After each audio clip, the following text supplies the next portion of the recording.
Giant fans. Playoff.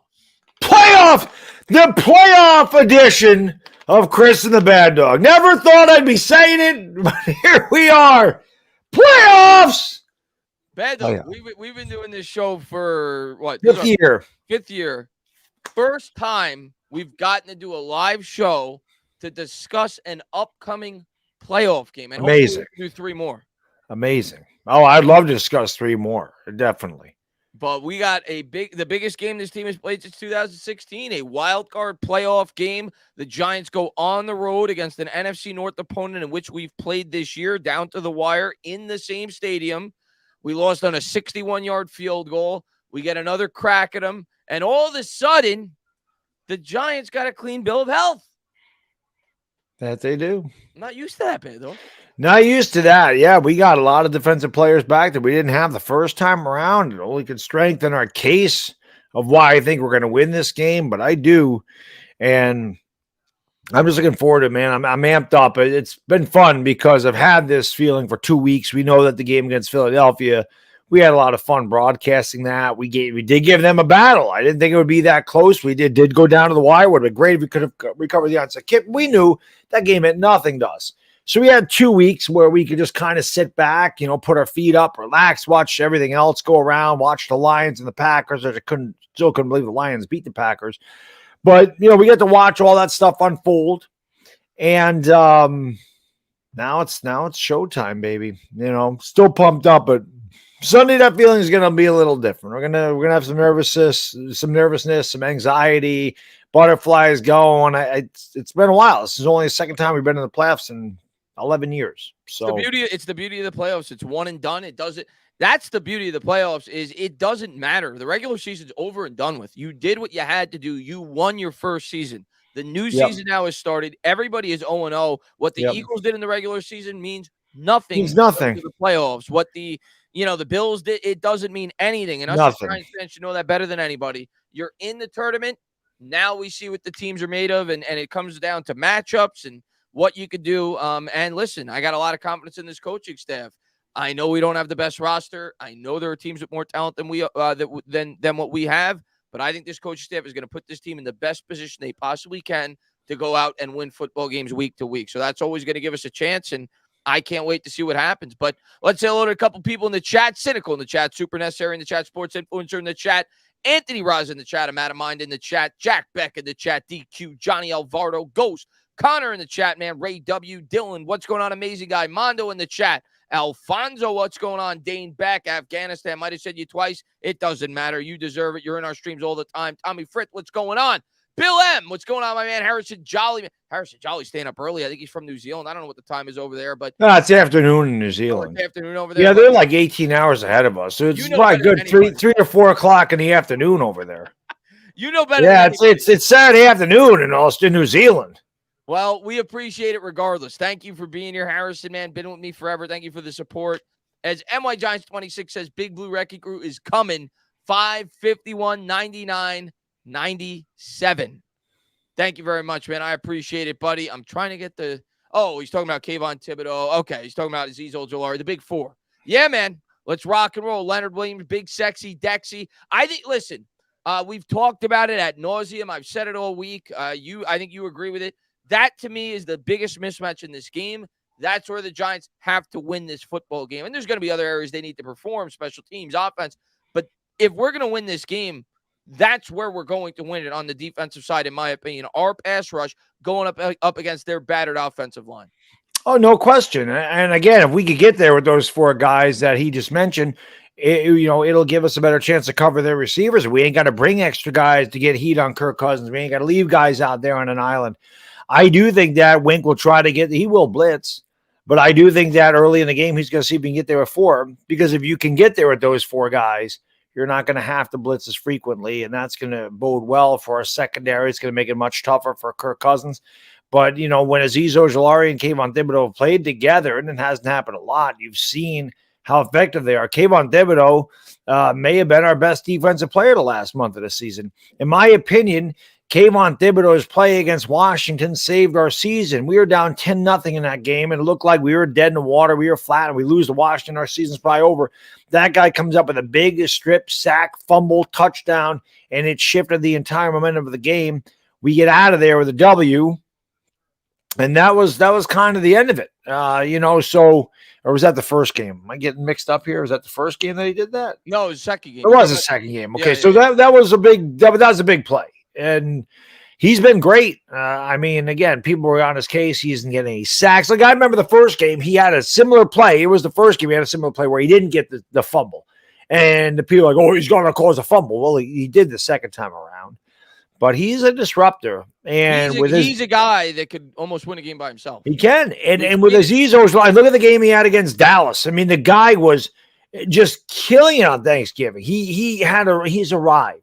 And when you have a guy like Azeez Ojulari on the other side, and Azeez Ojulari had 5 sacks in 6 games, something crazy like that, it just makes everybody better. When you have those 2 edge rushers out there and you can't double team the interior, and you got guys like Leonard Williams and Dexter Lawrence, it's really good for the Giants that they could be able to get there at 4, and Wink ain't going to have to blitz us frequently. So definitely our defensive front is going to play a big part in this game. There's no question about it.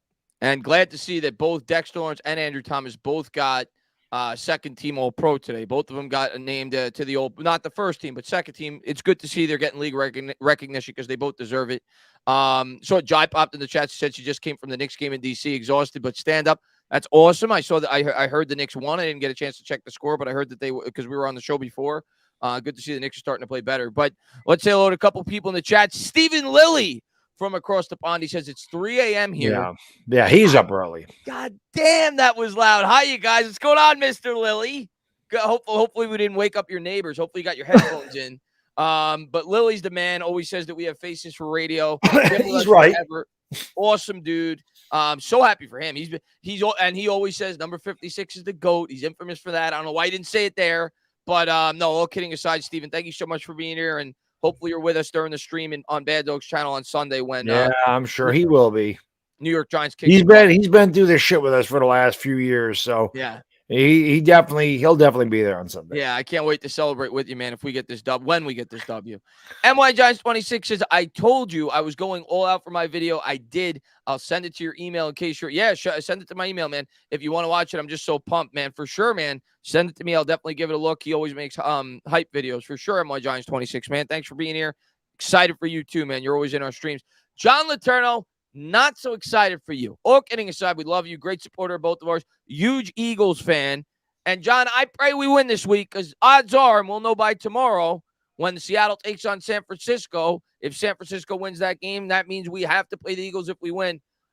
I am praying that we get a third matchup against you guys. He says, I salute to y'all, guys, even though the Giants think y'all will beat the Vikings, so y'all can come and get some. Home with y'all hearts broken, no excuses. Oh, he's already talking. I want some. Oh, I want some. I definitely do. Birds. Give me one more crack. Bill, man, thank you so much, man. Bill's the man, always in the streams. Thank you so much, man. He says, turnovers may decide this one. Let's blank and go.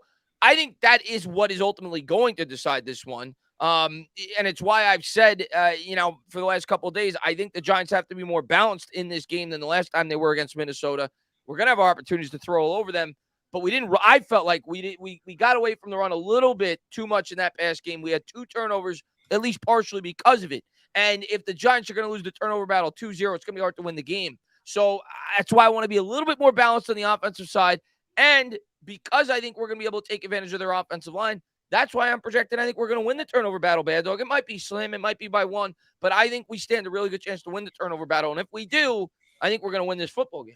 Well, I mean, again, the fact that we turned it over twice inside their 20 and Richie James dropped a 3rd down conversion inside their 20. It pretty much ends up being 3 turnovers inside the red zone. We were able to move the ball all day against that defense, and we pretty much held that offense in check. I mean, you can't completely shut them down. It's a pretty good offense. But you have seen other teams blow them out, especially teams like Dallas and Philadelphia who were able to get to Kirk Cousins, because once you knock Kirk Cousins around, you're going to make him hurry throws. He's prone to throwing an interception. I mean, he pretty much he did throw an interception, but it happened to go through Flott's armpit and hit the ground. So he's definitely there for the taking. There's no question about it. And the fact that we turned the ball over the way we did, and it still took a 61-yard field goal at the end of regulation to beat us without Xavier McKinney, without Adoree Jackson. This just makes me extremely confident that we can go in there and win. And I think more important than that is that the Giants know that they played this team toe-to-toe, that the Minnesota Vikings are not better than they are. And they played them to pretty much an absolute standstill and a stalemate without their best defensive players. And Daniel Jones had 334 yards passing in that game.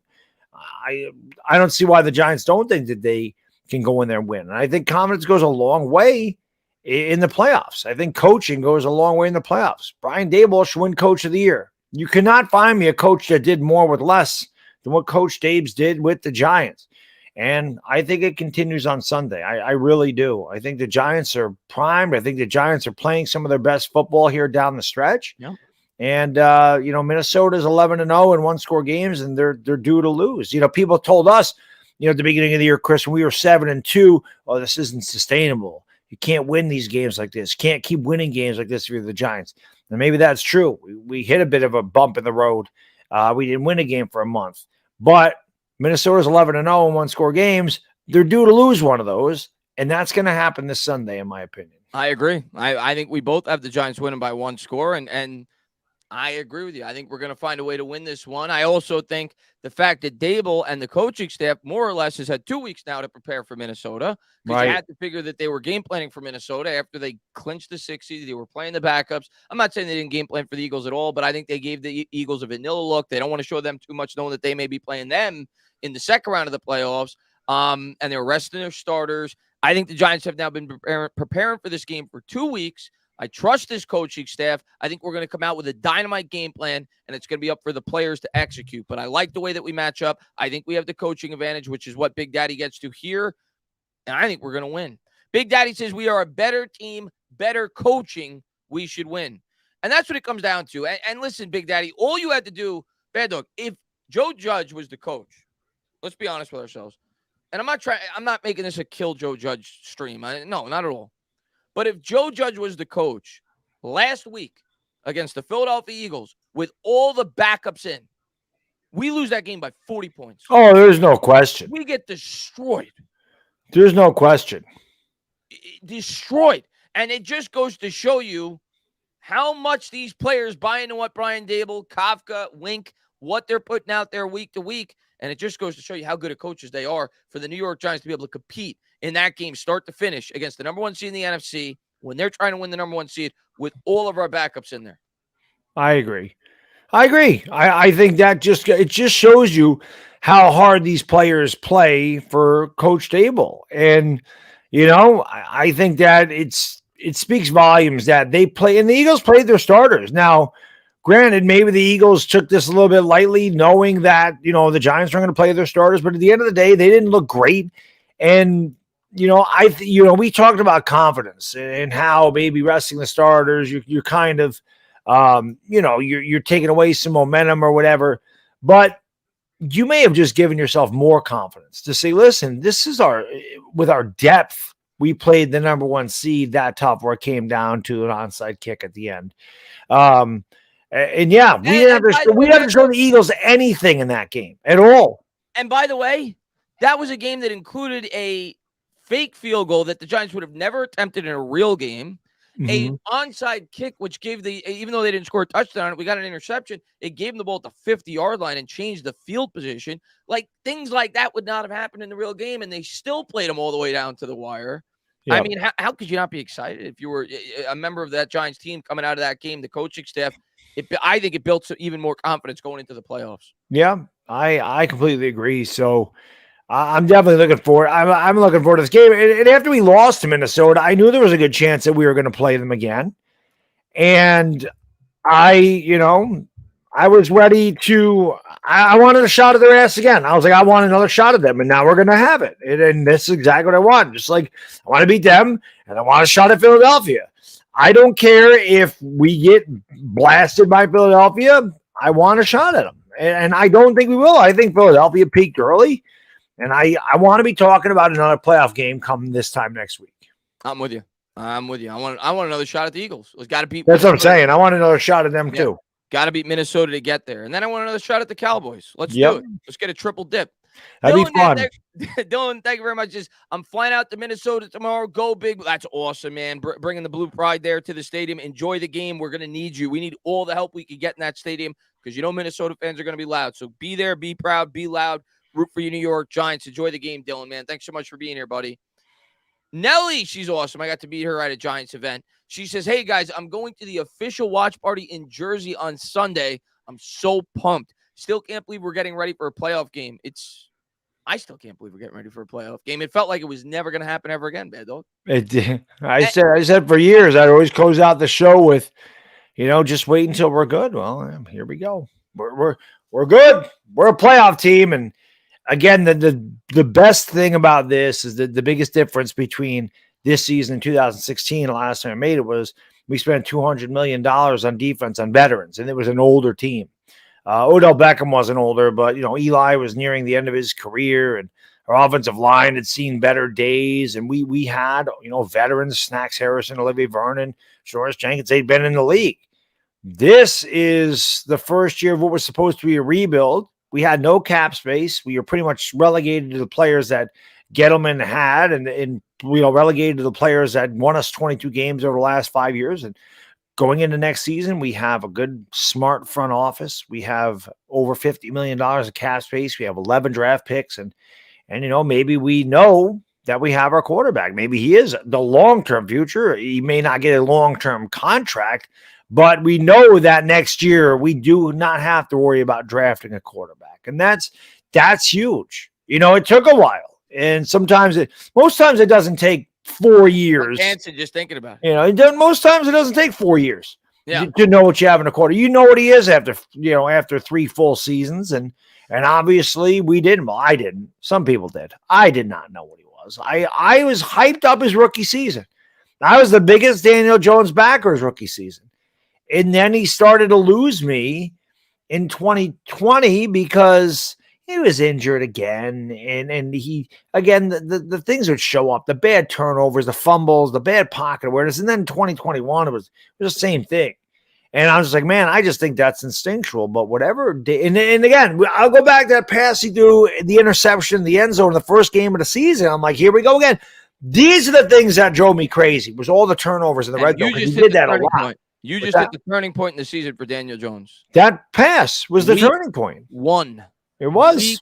It was a turning point for the Giants when he went for 2 and they got it. That set the tenor and the tone for the entire season for this team. Yep. Week 1. He makes that mistake. Dable lashes into him. And as you're watching that as a fan, you say to yourself, oh, God. I did. I'm like, here we go again. I mean, I didn't scream, yell. I'm just thinking to myself, here we go. It's another bad season of Giants. We were down 13-0 at halftime. I'm like, here we go again. This is just another season. But I expected to not win that game. And I'm just like, oh, God, here we go again. But even from within that game, they were able to rebound and win it. And that's what this season has been about. It changed everything around. Yeah, that's what this season has been about for me. Is this team has just been so resilient, whether it be from injuries, whether it be from coming back from London, playing on short rest against Baltimore. Like, they have just found ways, whether it be Washington having an extra week to prepare up the bye, and they only played the Giants the last time, so they played the same team 2 games in a row, and they had an extra week to prepare for the game, and we found a way to win on Sunday night. They have just overcome adversity all year, and that's what's been so fun about this year. King Trizzy says, playoffs and healthy? Hit the lotto, people. 1-0 every week. Yeah, exactly. That's the way I'm looking at it. We don't got 4 games to win, better. We got a 1-game season. That's right. One game. We win that game, then we got another 1-game season. It's 1 game at a time. That's it. It is 1 game at a time. Baddog, anybody could beat anybody on any given Sunday. We as Giants fans, you know that better than anybody. So let's go out there and let's see what we can do in the tournament. Let's go, King Trizzy. 1-0. Let's start the playoffs 1-0. Let's go. And Thomas says this will be the first time we all see our linemen and Jackson and McKinney all playing at the same time. Yeah, you're talking about the defensive linemen. Yeah, I saw. I think it was Alex Wilson posted that today on Twitter, which is crazy. That all 6 of those guys have not played together for a single game all year, but we got him for the most important one. Let's talk briefly about that. How good do you think Adoree Jackson's going to be, being that the guys have played in what is it, 5 or 6 weeks? Do you think he's? And we talked about this on Patty's stream. Do you think he's going to be a liability? Do you think he's going to be one? Where do you think he's going to be as a football player going into this game? I mean, it's a big question mark. I don't think I would know because he hasn't played. How much football shape is he in? How many snaps is he going to play? Obviously, he's our best cornerback. I don't think there's any question. He was playing well before he got injured, but I don't really know how he's going to be. I really don't. I think he's probably better than whoever else we would put out there, but I think Cordell Flott played really well last week against A.J. Brown. I thought Rodarius Williams did a great job. So I don't know how much time those guys are going to see, but I don't know if Adoree Jackson's going to play 100% of the snaps. You don't know how his knee's going to react. Again, the football shape, the endurance. I don't know if I'd want to bring in a guy that's missed the last 5 or 6 weeks and put him against the Justin Jefferson. That might be tough for him. You might line him up there and give him some help. I mean, I could see that happening. Like you mentioned, with some bracket coverage, but I do believe that if you're going to do that, press coverage is the best way to play against Justin Jefferson. So I don't know. It's a tough question because I don't know where he is physically. I don't know where he is, as far as, like I said, endurance and game shape. So we're going to find that out together. We're going to find out together is right. And I'm happy he's back. I mean, he definitely helps. No doubt about it. We'll see. We'll see how close he is to being the Adoree that we really enjoyed over the first half of the season. So yes, hopefully he's good to go, and just please don't field him back there to return punts. Yeah, I agree. And Bill, man, thank you so much, man. He says, I heard the Vikings O-line is banged up. Hope our pass rush takes the Vikings deep ball out of it. Yeah, so they're starting, I think it's their third string right tackle is playing. Their starting center is going to play. It was reported earlier in the week that it was trending heavily towards that Garrett Bradbury was not going to play, who I think is a former first-round pick. I remember I wanted the Giants to take him, but in the second round, and the Vikings took him a little bit earlier than I thought he would go in that draft. So it looks like he's going to play. He was limited, I think, on Wednesday, and he's been a full participant the last 2 days while at practice, so it's trending towards he's going to play, but he's probably not near 100%, so he's playing banged up. They got their backup right tackle. I think it's their third string right tackle out there. And the Vikings offensive line wasn't good to begin with. They got a good left tackle. But outside of that, I think the New York Giants could really take advantage of this offensive line. And I think that's the mismatch. Like I said at the top of the stream, that's where I think we're going to win it. Our pass rush has gotten better and better every week. You're going up against a bad offensive line. You have an immobile quarterback, too. Kirk Cousins is not the type of quarterback that's going to extend plays with his legs. Definitely not. So he's meant for us. Exactly. So if you could get pressure up the middle almost immediately with guys like Dexter Lawrence and Leonard Williams, he's not going to roll out of the pocket. This guy's not fleet of foot. So if the Giants could generate pressure, I think it's a perfect situation. Now, I do think the Vikings are going to get the ball out quick. They're going to use wide receiver screens. They're going to try to take advantage of Wink's aggressive nature. But I really do like the way our defensive line matches up in this game, especially due to the fact Kirk Cousins is not Kyler Murray. He's not Lamar Jackson. He's not Jalen Hurts. He's not Dak Prescott. He can't move. Yeah. He's a statue. So, yeah, he's built for us. And may I just say, playoffs? We'll talk about playoffs. I'm talking about him, Coach Mora. I'm talking about playoffs. We're talking about playoffs? Playoffs? That's right. We're talking about the playoffs, Giants fans. I got the hiccups just thinking about it. JC, thank you very much. He says, will not be surprised if we dominate. Keys, no penalties. And O-line to stall out drives, no drops. Special teams, be nice if they punt out of bounds. I talked about it, and I didn't even really think about it until I was on Patty's stream tonight. I'm not worried about the kickoffs, which we have really struggled with in recent weeks.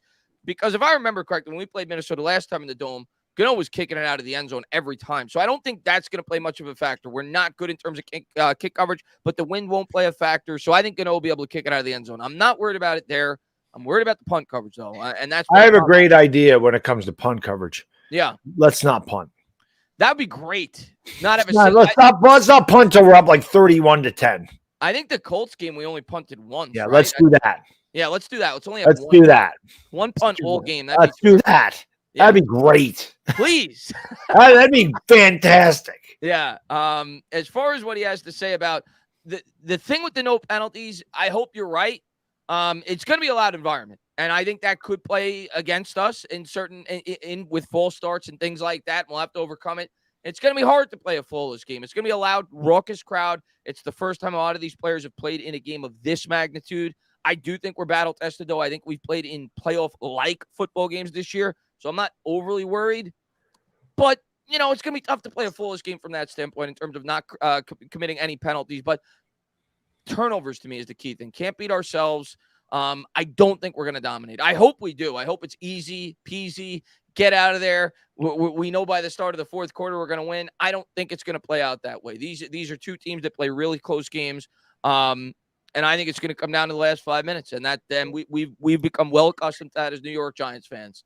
Yeah, I liked the Colts game a lot. I liked winning like that. Yeah. That was fun. Get to relax. And it'd be great to be 8 minutes into the fourth quarter, 8 minutes to go in the fourth quarter, knowing we have it sewed up.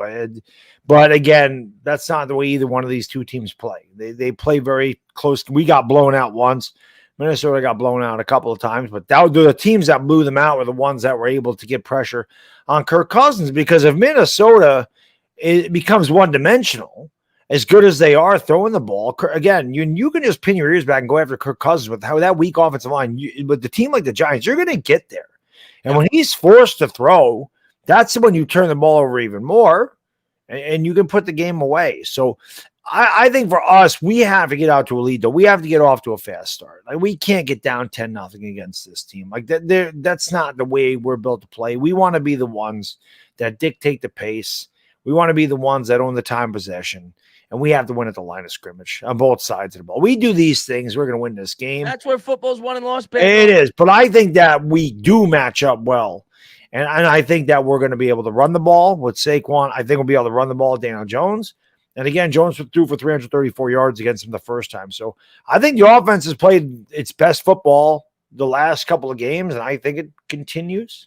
So I like our chances here. I really do. And I'm glad we're getting another shot at them, because I felt like we let that first one get away. And I don't think we're letting this one get away. I think we got a good shot. Duran, thank you for being a member. He says the Giants have won a Super Bowl in each of the past 4 decades. 2023 is a new decade. Let's go, boys. Yep, you're right. 86, 90. And then obviously, Eli's 2 Super Bowls. So Jesus Christ, I was alive and old enough to remember all of them. I have been around a long time. Of course, I've been alive for 5 decades now. I was technically alive for all of them too. I don't remember I briefly remember the second one. I was only 5 or 6 years old. Couldn't completely comprehend it. I don't remember the 86 at all. But since I've been alive, born in 85, I think the Giants have won the second most Super Bowls, behind only the New England Patriots. So hopefully we add to that total this week. Yeah, since I've been alive, that's probably the same. The Steelers won. Well, I wasn't alive in 74 and 75, so they've won 4. I definitely was not alive for all 4 Packers Super Bowls. The Niners have won 4. The Niners have won 5. 5. Right? Yes, I was alive for 5 Niners Super Bowls, because I was alive in 81 and 84. And then, of course, 88, 89, and 94. So they've won 5. Cowboys have won 4. I wasn't alive in 1970 when they won their that one. So, or 71. Was it 71? 71 they won their Super Bowl, the first one. Yeah. So we've had a good run. We want to get back to it. Danny, man, thank you for being a member for 22 months. Says, do you think Solomon Kinley or James Washington is going to be on the team on Sunday? Do you think they will? I do not. No. Specifically James Washington. I've seen a lot of people bring him up to me, and I like the move. Let's briefly talk about him. He's a former second-round picked 60th overall by the Pittsburgh Steelers. His second year, he had almost 800 yards and like 5 or 6 touchdowns. He was supposed to be the second wide receiver for the Cowboys going into the year. Into training camp, they said he was doing a great job with Dak Prescott, and he got hurt. So he got hurt, and that's why he hasn't seen the field, and the Cowboys decided to go with T.Y. Hilton. That's why he got cut. I think they planned on bringing him back on the practice squad, and the New York Giants snatched him up. And he's still young. He's 26. So I view that, for me, that's for next year's team. I think Joe Shane identified him as a guy that could be maybe the 4th or 5th wide receiver on next year's squad. He's worth a flyer. Bring him in. But you're talking about a guy who has no chemistry whatsoever with Daniel Jones. He's never played in this offensive system before. To expect him to have any kind of impact going into the playoffs, I don't see it. And maybe he will, but I don't see it. I think that was more so for 2023 as opposed to, it's 2023 now, but the 2023 regular season as opposed to the 2023 playoffs. Right. Rashid says, I'm chopping at the bits to play Philly again. Also, guys, we are due to get our once-in-a-decade Super Bowl win. Let's hope it will. I mean, listen, we got to win. We got to win Sunday before we start thinking Super Bowl. Let's win Sunday. We'll take it 1 week at a time. But it'd be nice. Nate, man, thank you very much, man. We're just getting started, baby. Go Big Blue. Let's go, Nate, man. Thank you to everybody for being here. And Crypto says OBJ fans now. Did you see that? Airplane tantrum, not worth it. Did you see the I didn't see the video, no. Okay, yeah. So it came out with like video footage of what Odell Beckham said. And yeah, I mean, there's going to be people that defend Odell Beckham. Yeah. I'll let you watch it to formulate an opinion, bud. I don't need to formulate an opinion. He's not going to be a Giant. Yeah, not the best of looks for Odell Beckham, in my opinion. But yeah, he's not going to. I didn't think he was going to be a Giant anyway. Even more so now. Daniel, 8 inches of girth Jones. Well done. Let's Blake it go. This is what we all thought wouldn't happen this year. Now look at us. We're about to head to Minnesota to remind them about what happened in 2000.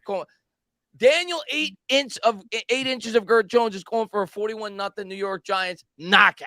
I would love a knockout. Don't need to be 41-0, but like it's 31-10, 31-13, 34-17. That'd be beautiful. That'd be bellissima. I mean, I would hope so, but I don't think it's going to be that easy for us. I wish. I hope like hell. I don't want to have a heart attack on stream. I don't want to.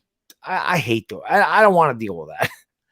It's been a great. Well, no matter what happens, obviously we're going to be into it. I mean, it's playoffs. Oh my God! But no matter what happens on Sunday, it's been a great ride this year, and I think we all, or most of us, there's always going to be skeptical fans or negative fans. I think 95% of the fan base at this point sees that this team is headed to where they want to be. So yeah, it's a great start, regardless of what happens on Sunday. At this point, anything else from this point forward is a bonus for me. This team made the playoffs. Yes, icing on the cake. It's icing on the cake. But if we go on a run, sign me up. Let's all gravy, baby. All gravy. Let's rock and roll. R.I.P. Listen, man, I won my fantasy football league this year, okay? That doesn't happen. So the Giants win the Super Bowl, that could very well happen. You never know. The odds are probably about the same. So there you go. You never know. And R.I.P. OBJ says, my amazing wide got me an wife, I think you meant to say, got me an Eli 2007 Super Bowl jersey for Christmas. Did it early, but didn't wear it for the Minnesota game because he was never good versus them, but did it for the Colts. Now, it's funny, R.I.P. OBJ, you say he was never good against the Vikings. He never beat the Colts. He never beat the Colts. But Minnesota, kicked his ass. They beat him bad. Like I told you, that 2007, I watched a guy burn his jersey in the parking lot because he threw 3 pick sixes in a 42-17 loss. Yeah. So... yeah, I should probably stop going to Giants games because I'm pretty sure they've lost more than they've won. Even in the freaking 80s, that seemed to happen to me. Not in 86 so much, but, 87, I went to a lot of games. They were not good in 87. Of course, that was a strike year. But I remember 89 going, they lost to Philadelphia. Of course, I went to RFK and they beat Washington. So I've been to my fair share. We went to the Jets game together. They lost that one. It's happened. Yeah, and he said he didn't wear it versus Philly because we rested. What are we wearing Sunday? I got to go back and look at the Minnesota game in the stream and see what we wore. I'm not wearing that.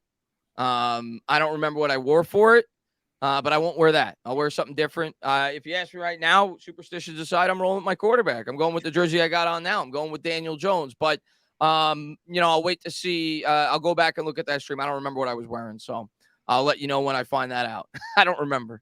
So I will not be wearing that. Misleading Story says, I'm not seeing enough likes. Let's push that algorithm, folks. I appreciate that. Thank you to everybody for being here. Yeah, if you haven't done so, hit the thumbs up, subscribe, ring the bell. We got almost 800 people in here. Anybody that is new to the channel will be live on Sunday on Bad Dog's channel for the playoff game. So hopefully y'all come on over there. Bad Dog Sports will be live there. We'll be doing the play-by-play. Good one. I might go live tomorrow. I'm not sure. I'm definitely going to go live early Sunday. It might even be like 11, 12. I don't know. But I want to go live. I know we're going to be excited the day of the game. I'll be in the middle of leg day. He'll be in the middle of leg day. I'll go live for a couple of hours. Then I'll rest up for an hour and a half or so or whatever before I go live on Bad Dog's channel. But it's going to be a fun week leading up. Well, fun day now at this point. Leading up into the game. I can't wait for the playoffs. Can't wait. Mighty Mango says, "Hi Chris, I'm looking for the Captain Morgan, ready for Big Blue to spank them. He's ready to take his victory shot already." I'm thinking the Minnesota game. I'm thinking that was the game I went with the goatee. I'm pretty sure that was when I went with the goatee in the Dable, because that was after Washington, right? And I said if we win that game, I was going to go with the goatee and the hoodie. So I definitely will not have the goatee for that game. Somebody in the chat let us know what we were wearing. I don't remember, but somebody could go back and look at the stream. But whatever we were wearing, sure that's what I was. I'm almost positive if that was the game after Washington, and I think it was. I'm pretty sure. I'm. That's what I did. I had a hoodie and a goatee. So don't wear your hoodie. And I'm not wearing a goatee, and I'm not wearing a hoodie. I don't know what the hell jersey I'm going to wear, though. NY Giants 26 says, Chris, if you get pumped up for my vid and run through a wall, it's not my fault. Not going to lie, I got a little rush. All right. Listen, man, I'll definitely give it a look after the stream. And but did you see the video that the Giants put out with Michael Strahan, Bad Dog? No? Oh, wait a second. Wait a second. We got to play this one if you haven't seen it. Oh, yeah. Hold on one second. Bad Dog's got to see it. How could you not get pumped up from this? And I know you're like not the biggest Strahan fan, but no, I love Strahan as a player. I'm just saying at camp he was an ass, but I don't know, it's not like I dislike him because listen, some people are just like he didn't like to be there. I understand. There's days that I'm at work, I'm an ass too. I remember his last year he didn't go to training camp. No, he didn't. Yeah, he didn't go to training camp. But yeah, this is the pump up video that the Giants put out. Is it on Instagram? I think I saw that. I saw the. I was at work and I started to watch it, and then of course shit happens, and I totally forgot about it. I did see the very beginning of this. So how did we get here? Let me tell you a story. There it is, and the Giants will make it to the postseason as the 6th seed. A franchise steeped in tradition. Gotta remember all this crap. Passed down through generations. Hey, baby, let's go out there like a bunch of crazy dogs. Have some fun. Believe it, and it will happen. Was he inbounds? Yes. And these guys, they haven't just accepted that legacy. They're on a mission to make it their own. Sidearms and intercepted. Picked off by Julian Love at the 40. Sacked by Thibodeau. The ball's loose. On the ground. Getting chills. Giants. Legitimately. An undeniable brotherhood, a belief to never give up and never give in. Shovel. Barkley breaks a tackle, dives in for 2. Let's go! That's the foundation of what we're going to build. The heart and soul of this city, tried and true. You see, these fans believe and won't let it happen any other way. It's all of us, one goal, united in arms. Our way is tough. Oh, what a hit. It's smart. Smart play, the right play. And dependable. The distance, it is good. Playoff time is our time. Right here, right now. And the Giants have won. Playoffs, baby, let's go. And we'll do it our way. How could that not? I'm telling you, man. When I go back and like look at, especially when you look at the history of this team, knowing that I lived through all that, it does, man. It gives me chills, and again, just so pumped. We haven't had this opportunity except for once in the last 11 years. I mean, you know, my going back to start watching the Giants in 1984, I missed all the bad years from 1966 through 1983. I know they had a couple decent years of Tarkin, but they weren't a good team for the most of the time. And, I started watching them in 84. That's when they turned the whole thing around, and they were really good for 27 years. They were one of the best teams in football. They won 4 Super Bowls. They were always a playoff contender. They always had a really tough defense. And then it went to shit real fast after 2012. And I always equate it to this is what my father dealt with in the 70s, where it was just bad team after bad team after bad team after bad team outside of 2016. And then the last 5 years have just been, they've been horrible. And you sit there and think to yourself as a Giants fan, when the hell are we going to hit rock bottom? Because every time we thought we hit rock bottom, we found a new depth to stoop to until the back-to-back quarterbacks. That is absolute rock bottom. You can't get more rock bottom than that. In a game where you are completely eliminated from the playoffs, it means absolutely nothing outside of evaluating your players. When you got a third-string quarterback in there who can't throw more than 15 yards, you elect to run 2 QB sneaks on your own second and 9, third, whatever it was, on a 3rd and 9 on your own 9 or whatever it was. Inside the 5. They ran it on 2nd and 11 and 3rd and 9. It's time for me to break out this playbook. Yeah, that was rock bottom. I don't think you could get lower than that. I couldn't believe I watched that. Yeah. And even the announcers were killing them. Like, what are you doing? Like, just no pride. Yeah. And Mike Moran says, there was a portion of this fan base that was really enjoying Dable ripping DJ in the Titans game. I mean, I enjoyed it, Mike. At the end of the day, listen, I like tough love. I like that Dable ripped into him. If anything, it looks as if it definitely worked. It motivated Daniel Jones. Maybe he needed that spark. And Dable didn't talk about it specifically, but word came out. I forgot who wrote the piece, but it was a really interesting piece that circulated, and all Giants fans know about it at this point, that Dable in training camp intentionally made Daniel Jones look bad. He wanted to motivate Daniel Jones, and he wanted to see what he was made of, where Wink knew the offensive plays, and they tried to make Daniel Jones look bad in training camp, and they intentionally tried to make Tyrod Taylor look good to try to motivate Daniel Jones. It was all, to me, that's all testing his mental toughness. Yeah. Because, again, these are things that you don't put in a Madden rating. These are things that don't show up in statistics. Is a guy's resolve, a guy's heart, a guy's ability to bounce back, a guy's ability to get through adversity. And Daniel Jones has faced adversity for years here. But Brian Dable came in, didn't sign his 5th-year option. So already, they put him behind the 8 ball already. And then they go out there and make him look bad. And then, he throws the bad interception and Dable's right in his face. And I don't know what he said to him, but whatever he said worked, because from that point forward, we saw Daniel Jones go down, led us to a win in Tennessee. Then he did it against Green Bay, and he did it against Baltimore. And he did it. I'll tell you another game that often goes, and not to say he played great from within the game, but it's a game. First game against Dallas. Yes, but 100%. That, statistics aside, that was one of his best games. He was pressured 25 times, and he was the only reason we even stayed in that game. We were horrible that entire game. The pass rush was non-existent. Our offensive line was awful. So he kept us in that game. But you want to talk about a game that builds respect from your teammates, the Chicago Bears game. The Chicago Bears game, he goes out with an injury. He's on the sideline. They bring in Tyrod Taylor. Tyrod Taylor gets knocked out of the game. The New York Giants are forced to go to the Wildcat for the entire drive, and Daniel Jones limps his ass back out on the field to give them a chance to win the game.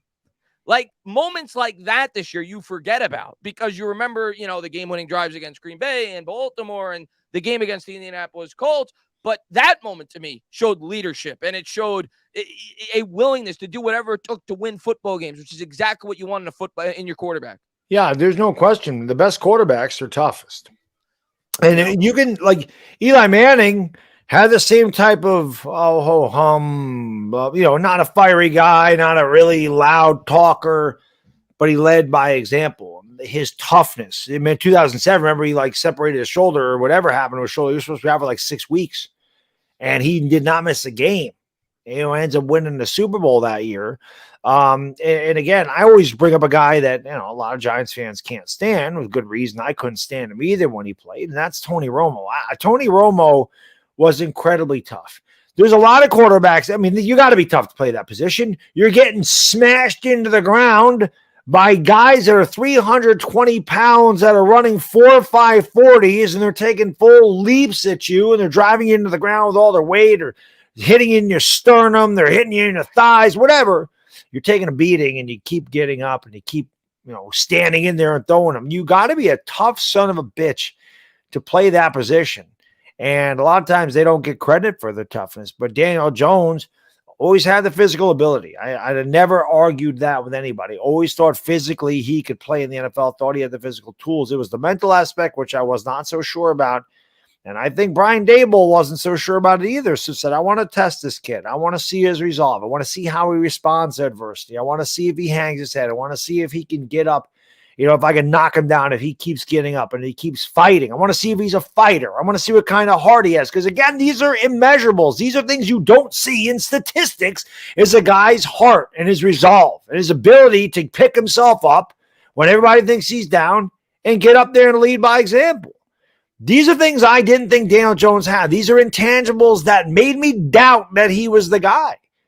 So again, the fact that Daboll did this stuff and tested him and he passed the flying colors tells me that they know they have their quarterback in the future. Now, how long in the future, don't know.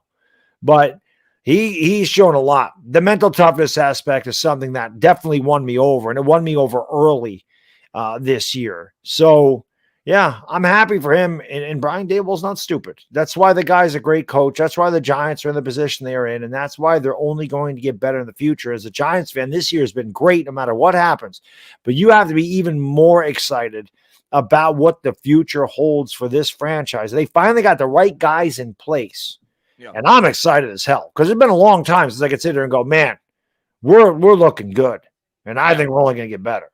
It's looking bright. It's so bright, I gotta wear shades, baby. Let's go, Giants. Playoffs. Will, man, thank you for being a member. He says, my prediction, Battle of the Blues, New York Giants against the Buffalo Bills, Giants 27, Bills 17. We got a lot of confidence Giants fans in the chat tonight, man. I don't care who we play in the Super Bowl if we get there. That would be incredible. So, oh my God, that'd be. Talk about the storyline. I mean, Shane and Daboll versus their old team. True. Who we're playing next year, by the way. That game's going to be on prime time with that. Oh, there's no question. DRL says, we're making a run. I could feel it. Go Giants. I hope you're right, man. But just win this game. I want a shot at Philadelphia so bad. One game at a time. You got one game at a time. But my God, what I wouldn't give to just knock them out. You and me both, man. God. And NY Giants says, I can't wait to host the Seattle Seahawks in the NFC Championship. But we'll find out tomorrow if that's even a possibility. We're going to know. Right. We're going to know at about 7:30. Well, I think that's the 4 o'clock game. So we're going to know at about 7:30 tomorrow if we're going to be playing the Eagles if we win. If Seattle wins, we're going to be playing the winner of the Cowboys-Bucks game. If the 49ers win, we're going to be playing the Eagles if we win. Cole, man, thank you very much, man. Can't watch the game after 5:15 until 7:30. I'm sick. You can't watch the game after 5. I'm assuming because of work. Keep it, man. That's what DVR is made for, baby. Keep your phone off. Keep your updates off. Don't look at anything. There's no way he's going to be DVR it. And then the best thing about DVR is you can go back and watch it and just fast forward crap. You go right through the commercials, go right through the halftime. You see, Baddog, I've tried that before. I know you want to look at the score. I know. No, I've even avoided looking at the score. But here's the problem when I DVR a game, and I've only done it like 2 or 3 times. I will just fast forward, and I'll keep fast forwarding, and you miss the entire game. Like during the dead times, you'd be like, "Oh, it's 3rd and 13. They're not going to pick it up. I'm going to fast forward to the next drive," and I just go all the way to the. You don't get to enjoy the game. No, I just go through the commercials. You don't get to enjoy the game, but you can listen to our stream. Put it in your earbud. You can listen to us do the play-by-play.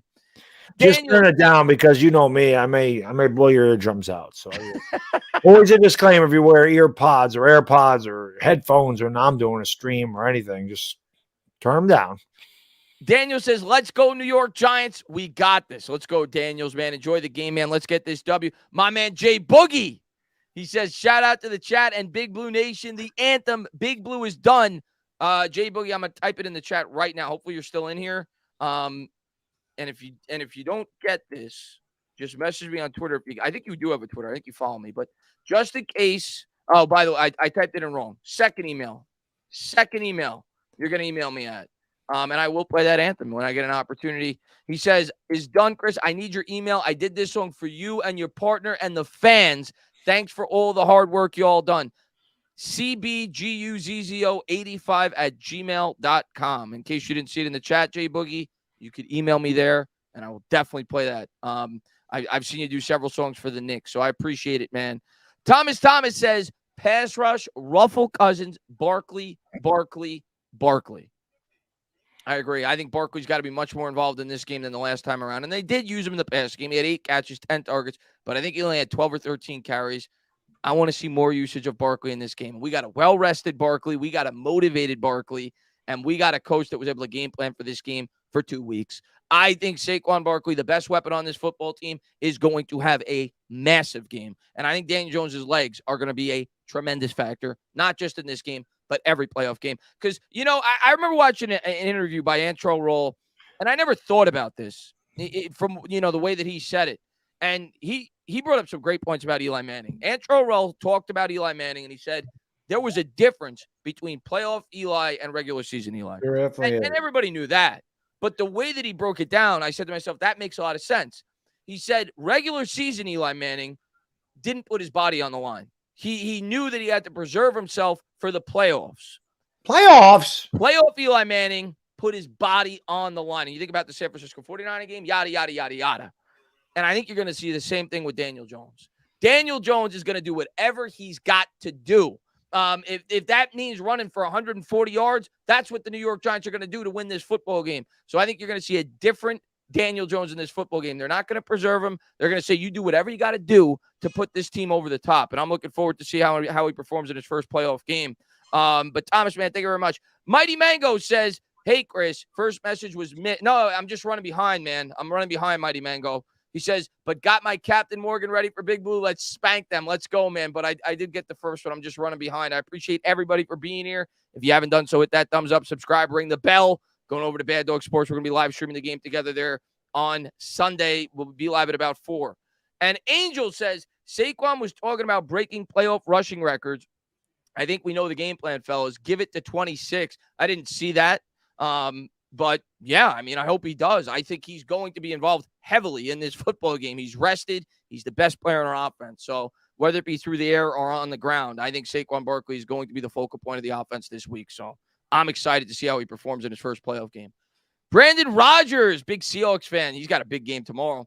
He says, yes, he does, against a division rival. Yeah. He says, our teams can pull off big upsets. Let's go. Do you give the Seahawks any chance tomorrow? And I'm not trying to downplay the Seahawks. They've had just as impressive as a run as we have. Nobody expected either one of our teams to go to the playoffs.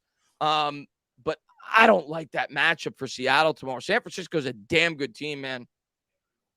No, I think it's close, like the first 15, 20 minutes. And then I think San Francisco is just too well balanced. I think Gino's going to have a tough time against that defense. I just do. I think Seattle's kind of fell off a little at the end of the year. They almost lost to the Rams.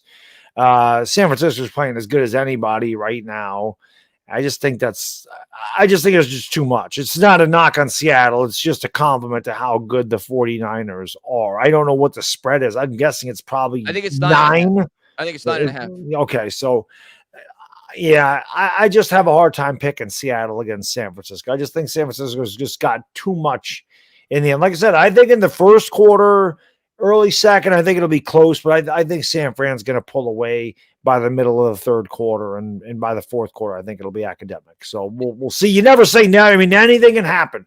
San Francisco could pull off a real stinker, and Brock Purdy could turn it over 3 times, and Seattle could pull off an upset, but I just think San Francisco is too well balanced, and I think that's going to be really difficult for any team to beat San Francisco, not just Seattle. Yeah, I do think Seattle could keep it close. I don't know if San Francisco is going to win by 20 plus points or something like that. It's a division rival. They played the 49ers pretty close a few weeks ago. So I think they could keep it relatively close. But I see like 31-14 San Fran. That's kind of you think it'll be convincing. I think that San Francisco, like I said, I think at halftime it'll be like 21-14. And then I think San Fran just puts I think when San Fran's going to get up by 2 scores, and then Gino's going to be forced to throw the ball. And I think that's when Nick Bosa and company just I could see it. I could definitely see it being a very convincing win for San Francisco. Big Daddy, man, thank you. He says, this season is great. I watched the 60s and 70s. Well, that was supposed to be even worse than what we just experienced. I can't imagine it being much worse, but people say it was. My dad grew up in that era. God rest his soul. So, well, I can tell you this, Big Daddy. This is definitely in my top 5 favorite seasons since I've been watching the New York Giants. And I've been watching the Giants since about 96. This is in my top 5 favorite seasons as a Giants fan, factoring in all the variables. Brand new head coach Brian Daboll, all the crap that Daniel Jones and Saquon Barkley have had to endure since they've been here in terms of injuries for Barkley and just the overall roster, all the coaches they've been through, this young, bright future that, with our new GM and new head coach, the unpredictability of this season, all the, the wins that we didn't see coming, the 2-point conversion week 1 against the Titans, the win against the Ravens, the win against the Packers at the time was a stunning win. The win on Sunday, it's just been such a fun season. It's been a great year. And this is one of my 5 or 6 favorite seasons for sure since I've been watching the team. Yeah, I can't put it there. I've seen all 5 Super Bowls, so I can't. Yeah, I can't put it up there. The 2 Super Bowls, the 2000, those are above it. That's what I'm saying. I'm 86, 90. But after that, it's up there for me. 97 was another one. I enjoyed. 1997 is a lot like this year. They're very similar. And yeah, 2008 was one of the best seasons I ever saw. Yeah. It sucks the way it ended. But 2008 was a great season too. So I've seen a lot of good Giants football, a lot of good. Yeah, I'm not saying this is the 5th best team I've ever seen. I'm saying even 5th. No, like for me, like I said, I've been alive for all 5 Super Bowls. Those would be my top 5. There's no question. Yeah, I think this is my 5th in my top 5. 85 is another one. Like the Giants, 84 and 85 were really, and again, I was younger, but they were coming off a 3-win season in 83. The Rams had owned the Giants and had beat them 33-12 the first game of 84. I think they had 3 safeties in that game. This is something stupid. And then the Giants end up winning, going to LA and winning in the wild card game 16-13 before losing to the eventual champion 49ers. And then in 1985, the Giants had their first home playoff game, I think, since 63. And they went out and they destroyed Joe Montana and the Niners 17-3. The Giants are the only team in the history of football to beat Joe Montana 3 times in the playoffs. So, again, I saw a lot of good Giants football. We're also the only team to beat Tom Brady twice in the Super Bowl. That's correct. How about them apples? Yeah. It's Max says, love it. Blue our way, baby. Let's go out there like a bunch of crazy dogs and beat Minnesota. There you go. Quoting the GOAT right there. Maybe I should wear my Lawrence Taylor jersey, but that thing's so big on me now, man. They ain't gonna fit right. LP, you gotta wear it. It's like a triple X. A double X is huge. Go with it. It's LT, man. John says, wanted to say that I'm happy Shane found a real inside linebacker in Davis. Jalen can finally play outside linebacker, and Love could come in and play the box with McKinney. But I don't know how much Davis is going to play in this game. We'll see. We'll see. With all the starters back, I think he's going to play. I don't know if he's going to start, but we'll see. He's still getting acclimated to the scheme and everything else, but I'd like to see him out there. I don't know if he's going to get, more than, say, 30, 40% of the snaps, but maybe he will. We'll see. I also heard Brian Daboll blocked off all bodies of water this week.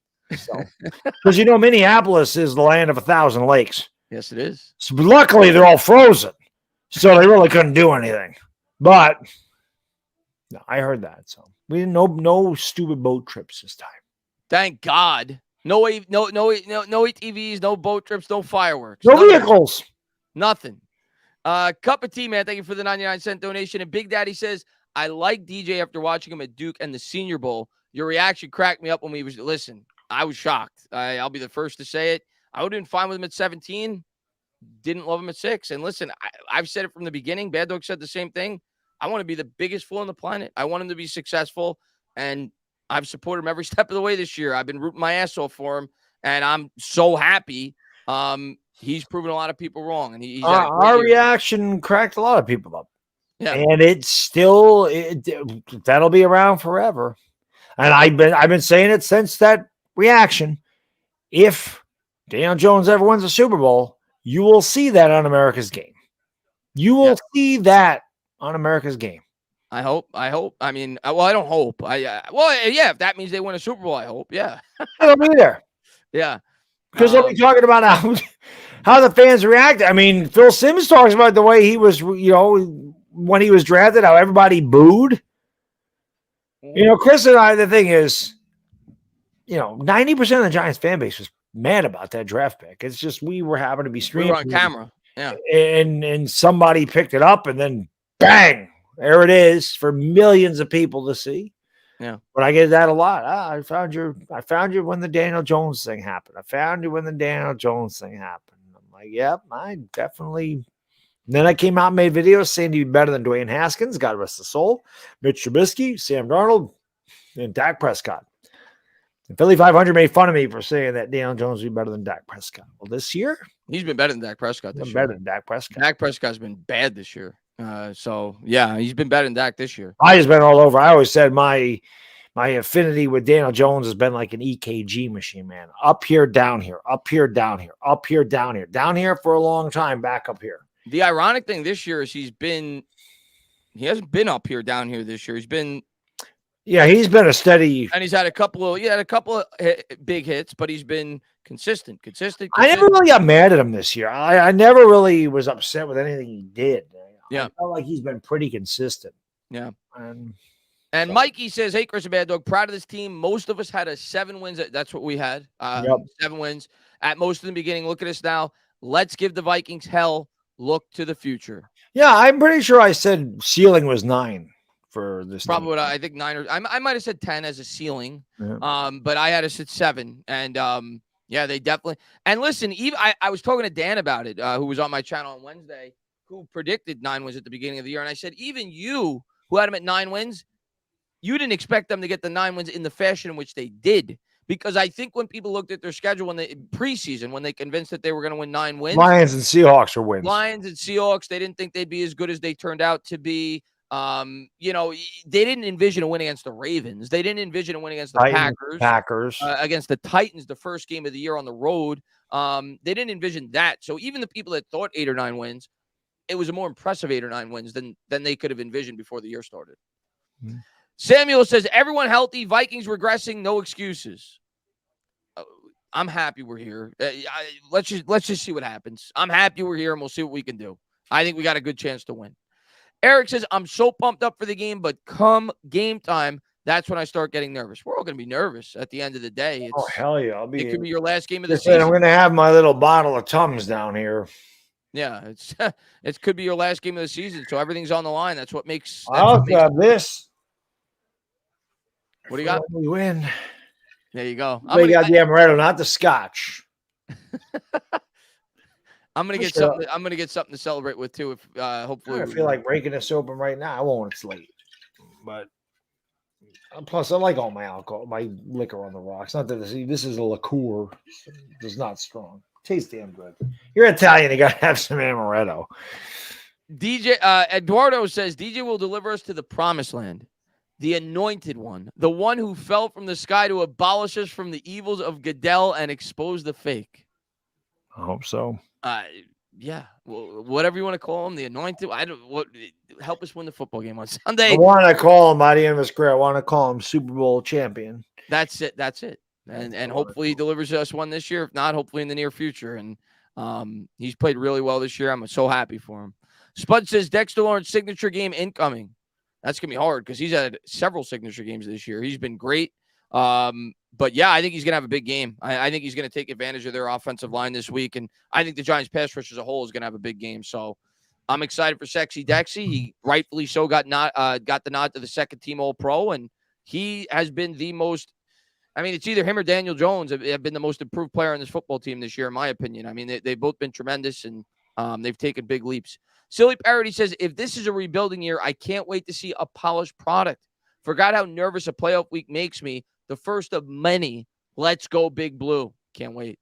I forgot whoever just said it before. Eric. I agree. I'm fine now, confident, pumped up, excited. But as soon as that ball is kicked, I will have butterflies. I'll be living and dying with every play. You guys have never seen the playoff version of Bad Dog. It is about 1,000 times.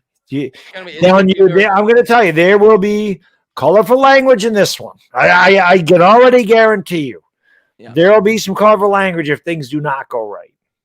So put the women and children to bed. Hopefully there's no colorful language then. Hopefully that'd be great. Hopefully we dominate. Well, even when we were winning, there was colorful language. I mean, if you listen to my picks, you listen to my reaction to Landon Collins' pick 6. Yeah. There was colorful language involved in that in a good way. So I'm just saying, I get very ratcheted up for the play, especially since we haven't been here. It's nervous, and the reactions to the plays are, obviously big plays. Like if Saquon Barkley wins for 3 yards, I'm like, hell yeah! I ain't gonna do that. But big plays. We're gonna have some fun on Sunday. Oh, it's gonna be a blast. We're gonna have some fun on Sunday. It's gonna be a blast. First in any playoff games Chris and I'll be doing in the future. We're gonna have some fun on Sunday. Yeah. Britt, man, he says not to be negative right now, but my whip I got into, I'll wreck. So it's in the shop right now. Just want to tell the world, be careful out there, but go Big Blue. Well, sorry to hear that, man. Hopefully you get your car back sooner than later. More importantly, hopefully you're okay. Car can be replaced. Yeah, that's the most important. I'm assuming you're okay if you're in the chat, but yeah, hopefully you're okay and nobody got hurt in the accident. But sorry to hear that about you. I haven't heard it called a whip in a long time. I know. I was like, wow, he's going back a little bit. I didn't think they called them whips anymore. Yeah, I don't know. I can tell you right now, I drive a pimp mobile. I tell you that. I say all the time, the pimps drive them Nissan Rogues, baby. That is big pimping. People look at that car and go, "Yup, that's a woman. Oh, that's a guy. It's a dad mobile." Sticky Fingers says, "Sup guys, got here late. Hated the tie when it happened, but looking back, a win would have changed." No, that's exactly what I said when I had, about 3 hours to realize what happened. A win would have changed nothing, and a loss would mean we'd be playing San Fran right now. Thankful for that. In that situation, matter of fact, it's possible we don't make the playoffs. I mean, because that could have changed the complete mindset of the football team. Had the team lost that game and given away that football game, I mean, at that point, you're starting to tumble out of control. And then we got smacked by the Eagles the following week. Had we lost that game, we probably don't make the playoffs because the rest of the season may not unfold the same way in which it did. Yep. So that tie to me, yes, from a playoff standpoint, which is exactly what I said directly after the game, even though it didn't feel like that day because nobody likes to tie. But from a playoff standpoint, we accomplished everything we would have had we won. Yep. So in that situation, the tie equaled the win from a playoff standpoint, and the Giants were able to build off of that, beat Washington the second time around, stomp on the Colts, and here we are. So, yes, that tie was massive, even though it didn't feel like it on that day. Jack Roberts was picking up when I was putting down when I said big pimp, and he wrote in the chat, spending G's. For me, it's more like spending change, but still, I get what you're saying. Big pimp and spending G's. That's one of the better rap albums of all time. That's Jay-Z. Jay-Z, Life in Times Volume 2. Life in Times Volume 1 was really good too, but Life in Times Volume 2 is the one that really catapulted him to superstardom. I remember Big Pimp. That's what I'm saying. I don't know who's in the chat, but when they did that thing on Instagram about the Giants, name your favorite rapper named Little, they're all like Lil Wayne, Lil Wayne, Lil. I'm like, none of them are old enough to remember Little Troy, baby. I remember Lil Troy. I remember Lil Troy. Yes, I do. KN says, how we play on Sunday will determine what kind of team we are. We got to play hard and disciplined. If we lose, we lose. Can't beat ourselves, Giants. And we will. We may not win, but we're going to play hard and we're going to play disciplined. The Giants, I'll look it up right now, but I'm pretty sure they still lead the league in fewest missed tackles in football, which I'm going to hit the room real quick. Which is crazy to me, but I'm going to look it up because about 4 weeks ago we were leading in that stat. And I'm pretty sure we still do, but I'm going to look it up right now. But at least according to stat, I think it was on Pro Football Reference. I was able to find the stat, but yeah, here it is. Defensive statistics. The New York Giants this year. Where is it? There it is. Missed tackles. We are tied for the fewest missed tackles in football with 49 with the Washington Commanders. So we had the fewest missed tackles in football this year.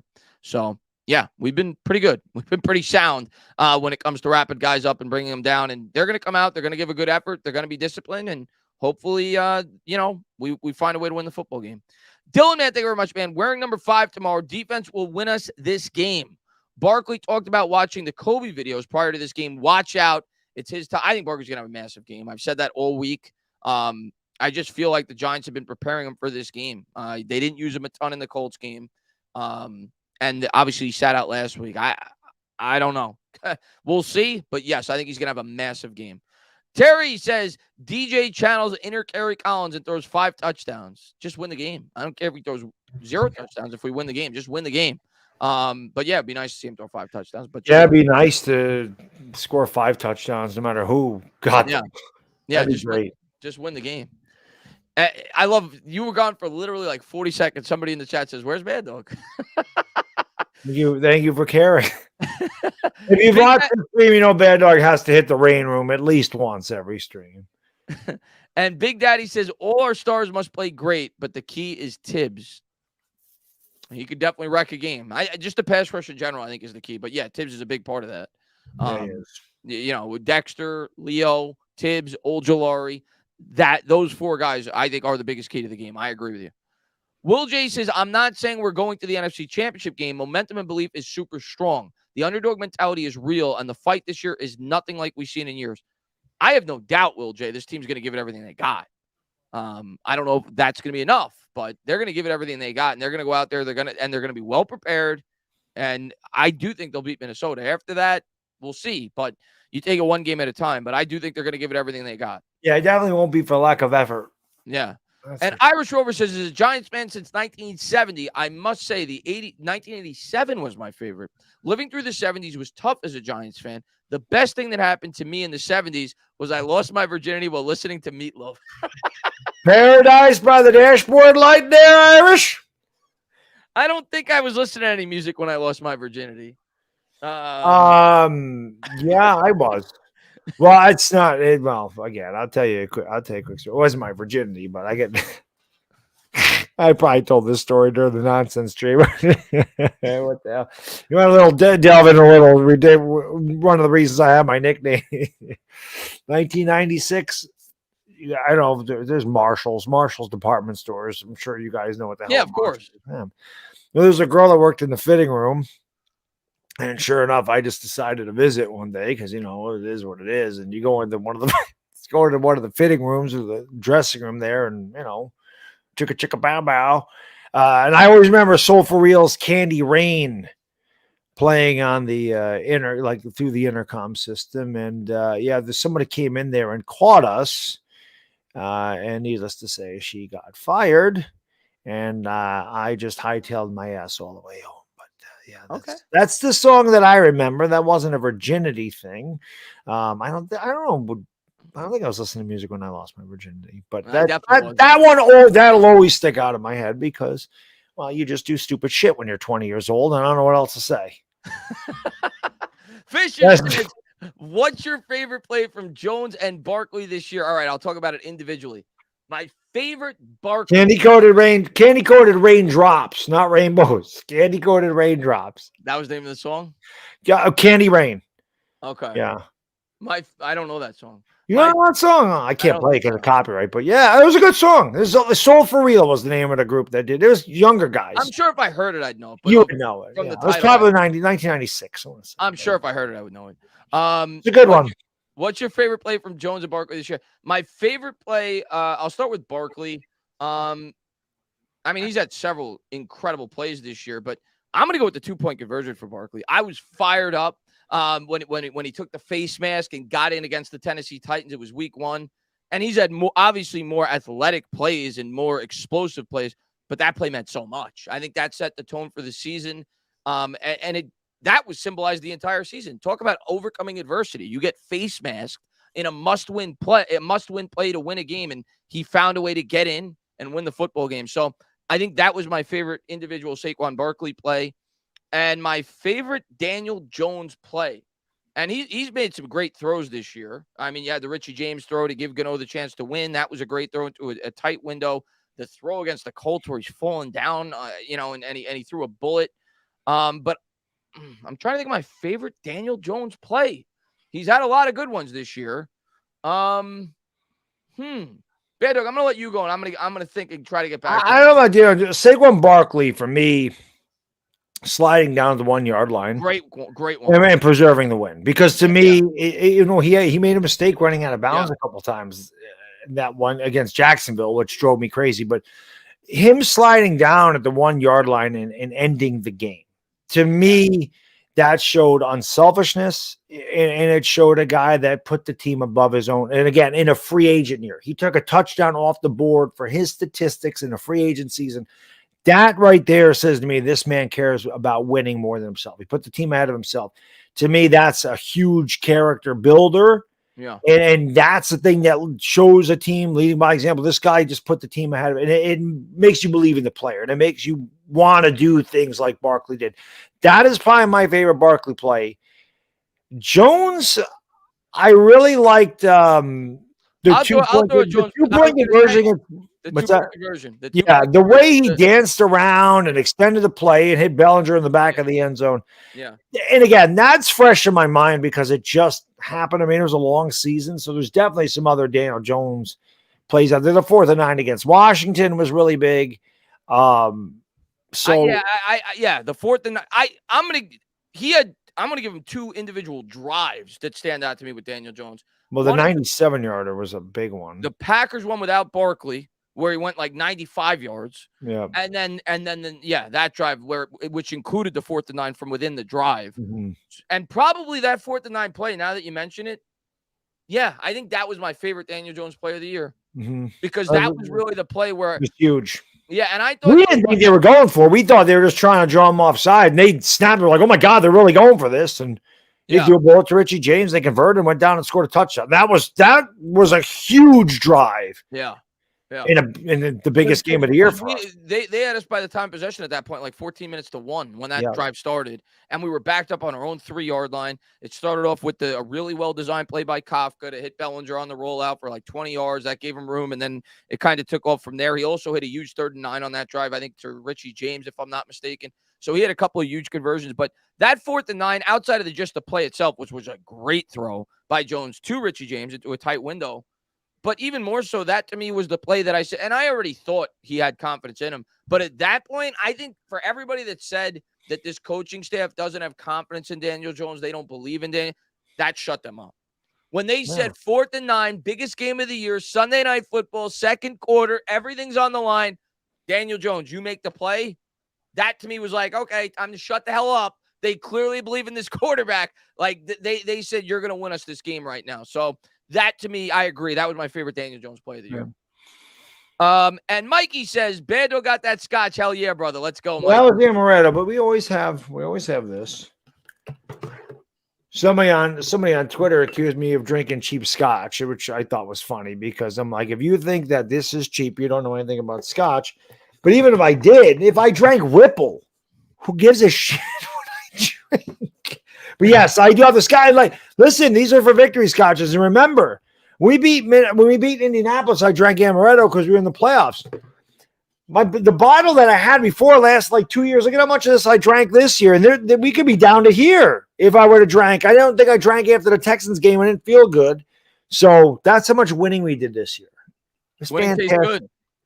Winning tastes amazing. So is this. If you want some good scotch, get some Macallan. It is good. Macallan's the best scotch I've had. Glenfiddich is good. Chevitz is good. Make sure you get at least 18 year though. You don't want to get. Don't get single malt scotch. Do not get a mixed blend scotch. Of course, do not get that cheap. That Johnny Walker stuff is cheap and it's gross. If you want Johnny Walker green or blue, fine. Don't get Johnny Walker red or Johnny Walker black. It ain't good scotch. I saw Landon asked, "What's our favorite win of the year?" It's yet to come, but a week from Sunday when we beat Philadelphia. Yeah, but up until this point, and you can go with the Ravens win, but for me, or the Titans win, but for me, it's the Washington win because that was a playoff game. That was a do or die game. That was a backs against the wall game. It was Sunday Night Football. So that's mine up to this point, the Washington win. Indianapolis. That was the clincher. For me. Yeah, clinching the way we clinched, no sweat, no nervousness, no doubt. Yeah. That one felt really good. That was the nail in the coffin. The Washington game obviously was enormous because it really boosted our chance to get to the postseason. Nobody was picking us to win. But knowing that it was over and winning in convincing fashion and not have to worry about it at the end, being able to enjoy the last 10 minutes of that game with every guy, all the guys and girls in the chat. I know you were at the game, but to enjoy that, to see Daniel Jones get the send off that he got. Yeah. For me, that was definitely my favorite game of the regular season. But like Chris said, our favorite games are yet to come. Yet to come. Our favorite game of the season is going to be this week, and then it'll be the week after that, and then it'll be the week after that, and then it'll be the week after. We're only going with positive thoughts right now. God, please, let's beat the I mean, I'll give a kidney up, like whatever. Like, just I want to beat Philadelphia. Yeah. And Jonathan Ochoa says, I'm 19. I was 13 when the Giants were last in the playoffs, and I also cried a little after we lost to Green Bay, so I can imagine how I would get now. Well, hopefully it's tears of happiness on Sunday. So I've had tears. I've never cried after a Giants loss. I'm usually mad. Yeah. I've definitely cried after a Yankee loss. I cried in 95 and they lost to the Mariners. That one it killed me. And I cried in 94 and the Knicks lost to the Rockets. That one hurt bad. 94 and 95 it was nice because the Rangers won the cup.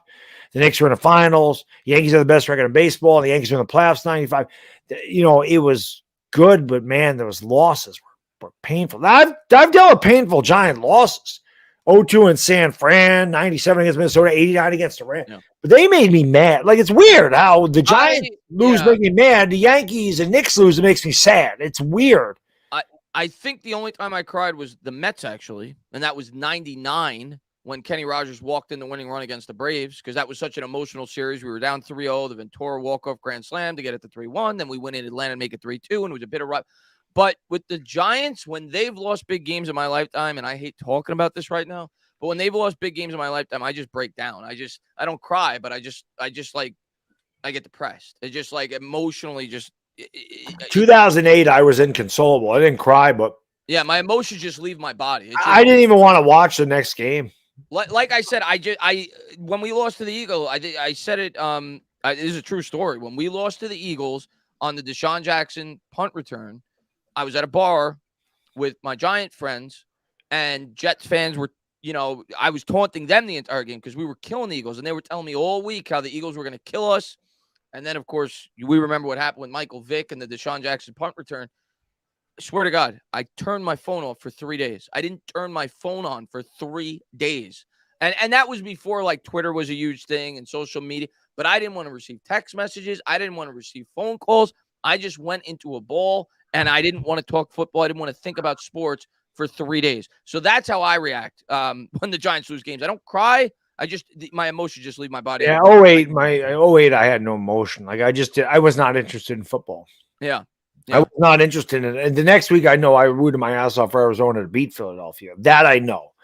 Other than that, I remember watching the Super Bowl, and it was a great game. It was a great game, but all I kept thinking to myself is that should be us. That should be us. That's all I thought the whole time. We would have beat Pittsburgh. We beat them in the regular season. All I kept thinking to myself is Arizona played this team this tough. We should have been here. We should be repeating his chance. It's all I could think about. So there was no emotion. It was just, like I said, that's the worst playoff loss I've endured. And I've endured those bad ones. 89, Flipper Anderson and the Rams. Chris Callaway, 97 against the Vikings. They would blow a 19-3 lead, can't recover an onside kick. And then, of course, blowing a 38-14 lead against the Niners in 02. But that freaking 2018 was so dominant. Oh, yeah. And had no business losing at all. They should have won the Super Bowl that year. That best team of football by a mile. First thing cost us a dynasty. Yeah. No, we were loaded.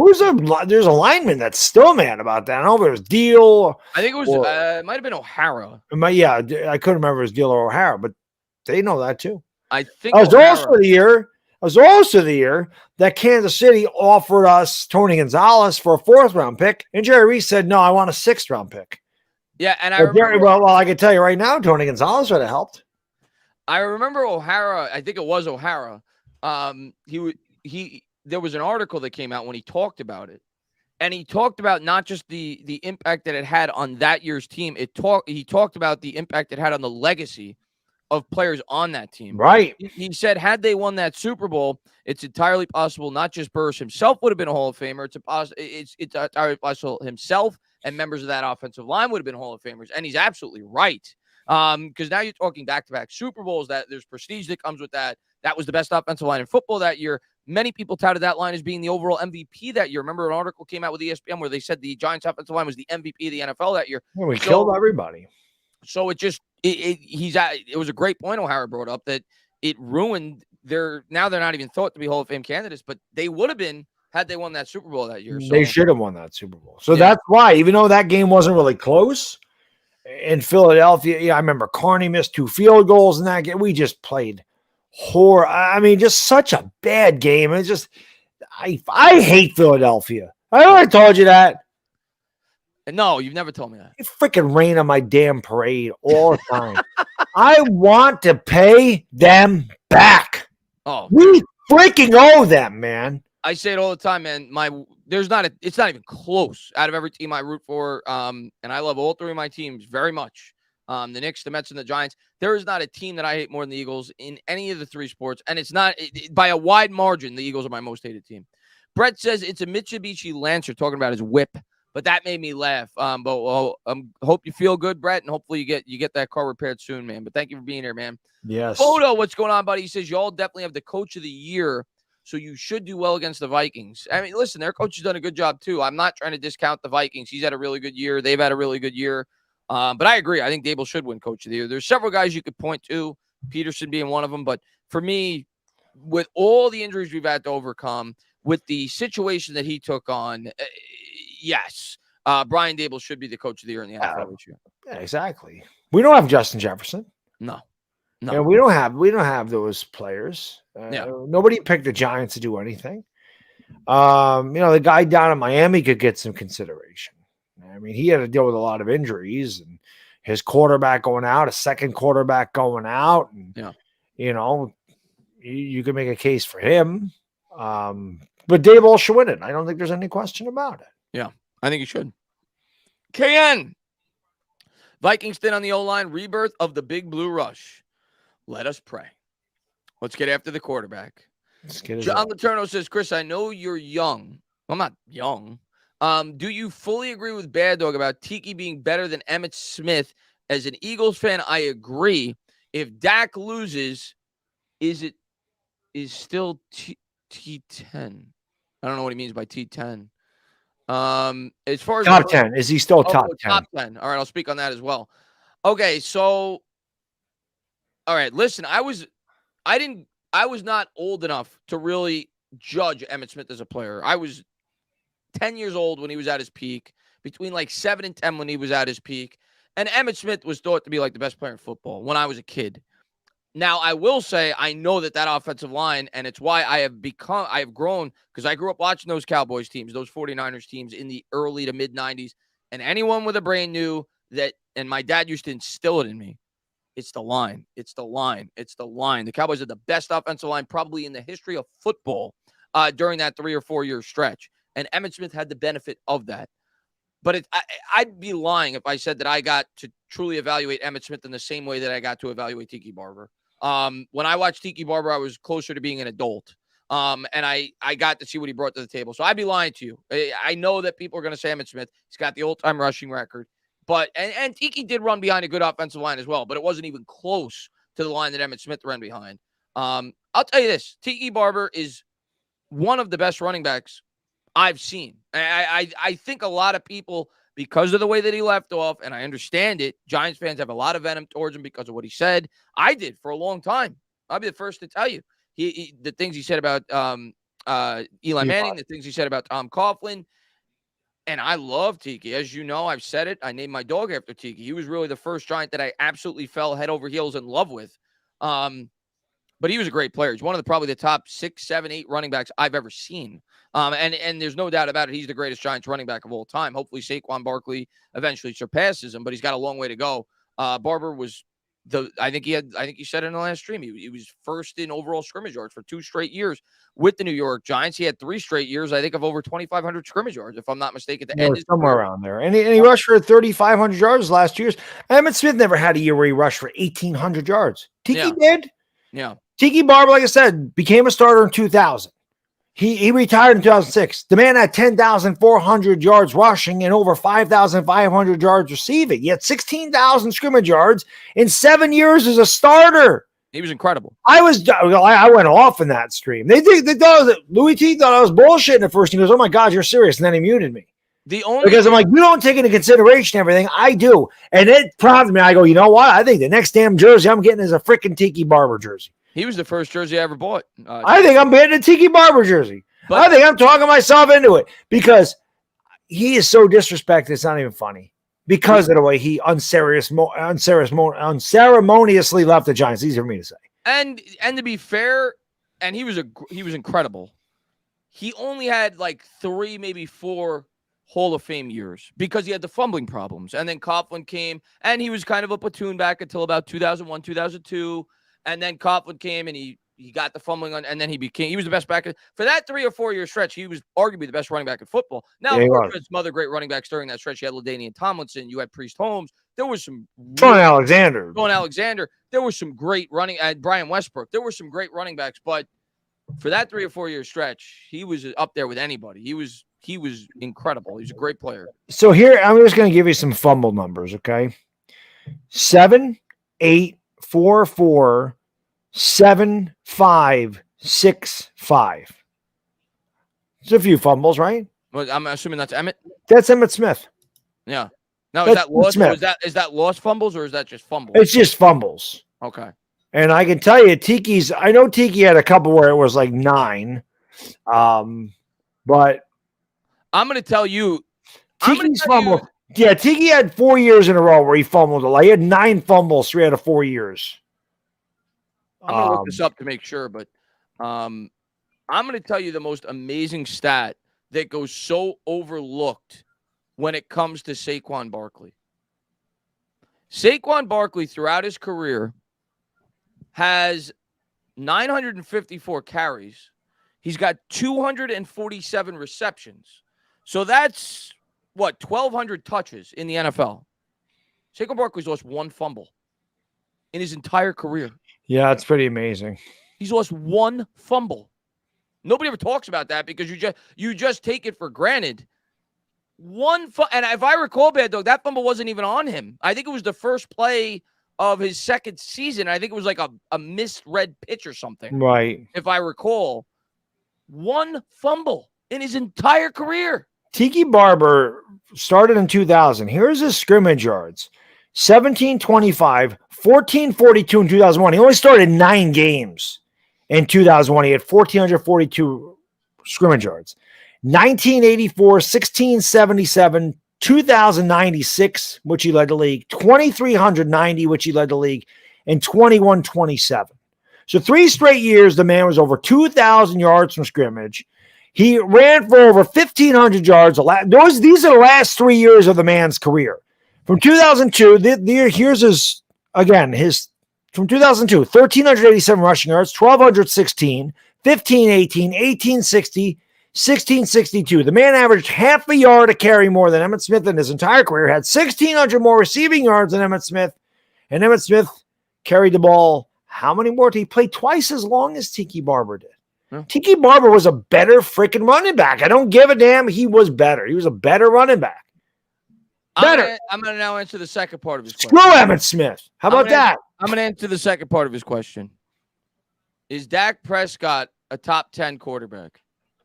This year, he is not, in my opinion. He has the highest interception percentage in football. I think he leads the league in interceptions, and he's missed like 5 starts. And now you're starting to see what he is when he starts to lose pieces. I still think it's very fair to say he's a top 10 quarterback overall because he has accomplished things throughout his career. And it's kind of a weak overall quarterback league right now. There's been a lot of older veterans that have left or guys that are getting older, and you're starting to see a changing of the guard with some of the younger elite quarterbacks. But it's not, there's like 5 or 6 of them. It's not like, so I could certainly understand people that still say he's a top 10 quarterback. But this year, I don't think he's played like a top 10 quarterback. And I'm going to tell you right now, Baddog, going into week 1 of the playoffs, in my opinion, there is not a quarterback in the NFL that is under more pressure than Dak Prescott. I have Tampa Bay winning that game, 24-20.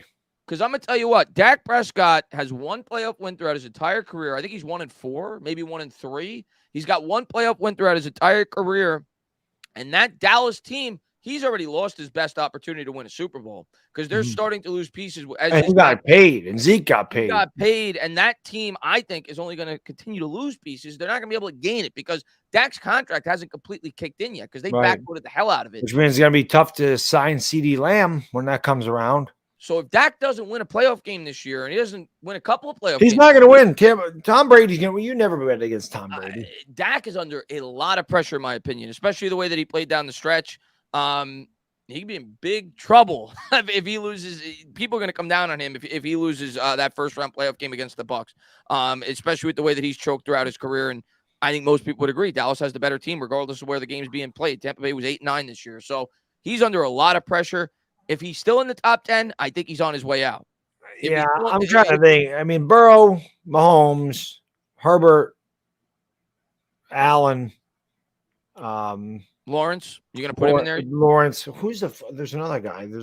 Maybe there's just four of them. I'm thinking of Lawrence is better than Dak Prescott, I think. Yeah.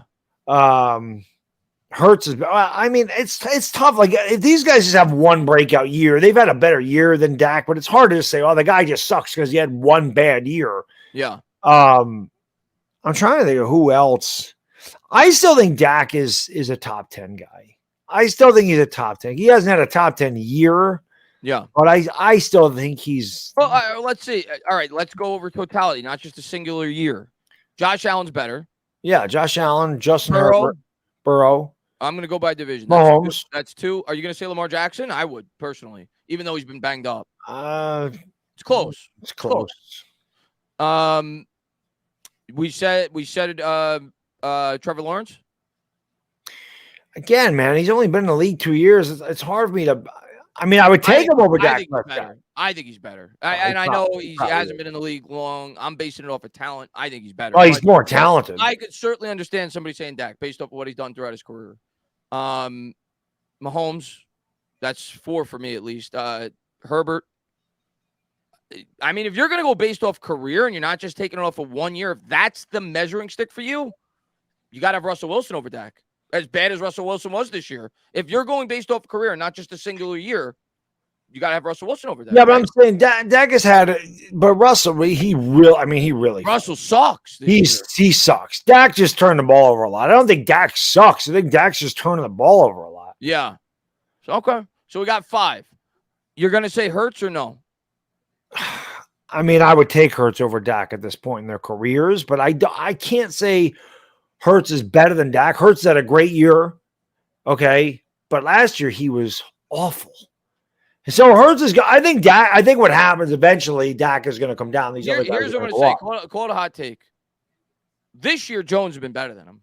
Yes, I agree. But I agree with the notion Dak's accomplished a lot more. Jones has not done enough to say he's better than Dak. I agree with that. At some point next year, maybe the year after that, both of them are going to be viewed as better quarterbacks. I agree. Than Dak Prescott. That I agree. Jalen Hurts and Daniel Jones. Aaron Rodgers is probably still better than Dak Prescott.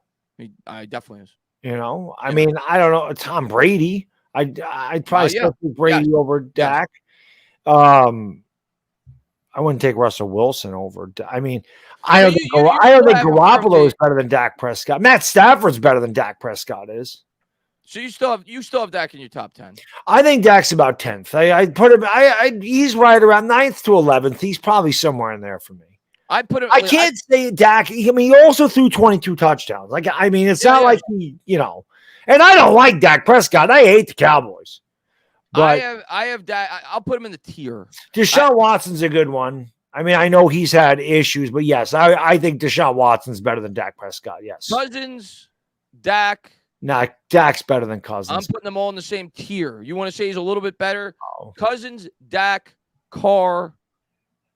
Dak's better than Derek Carr, too. They're all in the same tier for me. They're all guys. But Dak is the top of that tier. Dak's not a top-tier quarterback. He's a second-tier quarterback. I put them all in the same tier. They're guys that can put up good stats and win games on a good football team. They've all demonstrated that.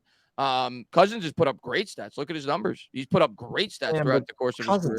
Cousins stinks. I don't think Cousins is very good, but I don't think Dak's very good. I think they've all been in great situations. They've beat up on bad teams, and they've won football games with good. Dak doesn't have a good record against teams above 500. That I know. And he's compiled his stats against really bad teams. It's weird. I haven't seen, maybe it's because he's been injured, or I just haven't watched a lot of Cowboys games this year. I never really seen him play much. It doesn't seem like I feel like I've watched Hurts play more this year than Dak. Dak. Yeah. Or maybe it's because the Cowboys are playing at the same time as the Giants. I don't know. Like I feel, and of course Dak missed time, so that has something to do with it too. Yeah. He's on his way out though. Like you said, if he's not out of the top 10, he's on his way out. Yeah, because his situation's only going to get worse. He's going backwards. Yeah, and his line's going to continue to regress. All right, they don't have money. He's getting paid the money. Daniel, thank you very much. Says, hey fellas, you just watched it. He says you guys were funny as hell. Wow, fans were pissed. We winning Sunday, Giants are go. Yeah, we were. Listen, the stream that also and being with Baddog definitely ramped me up more in the stream and the tension during the draft and the. That's the first year That's the first year we covered it. Yeah, it was first year we did the draft together. Yep. Because I wasn't on YouTube for the previous draft. So, and that was that's a reaction I wish I could have back because I hope he continues to prove us wrong. Will J says the Vikings are definitely going to be missing their center. No, he's playing. It sounds like he's playing. He was a full participant in practice the last 2 days, but he may not be himself because he has been banged up. And right tackle definitely going to be missing their right tackle.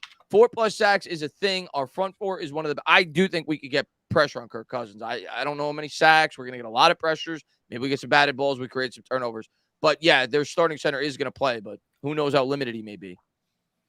Irish Rover says, my prediction, Giants win 31-27, 3 rushing touchdowns, 1 DJ passing, and 3 Gano and 1 Gano field goal, rather. Cousins will be playing this game from his back.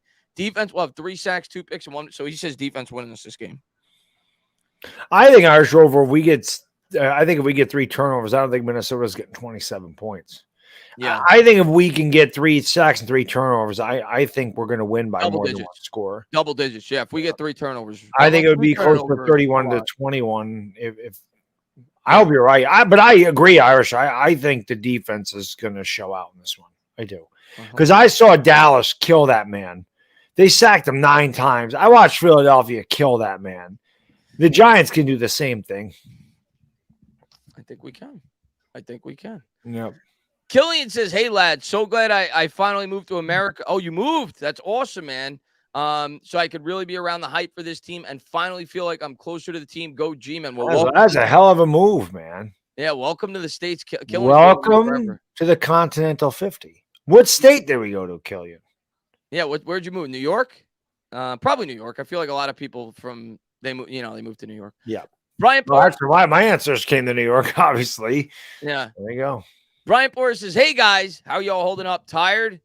I'm exhausted. I'm tired, but you guys are carrying me through. You guys are getting me amped up. Just talking about the playoffs got me amped up. I'm excited. I'm exhausted.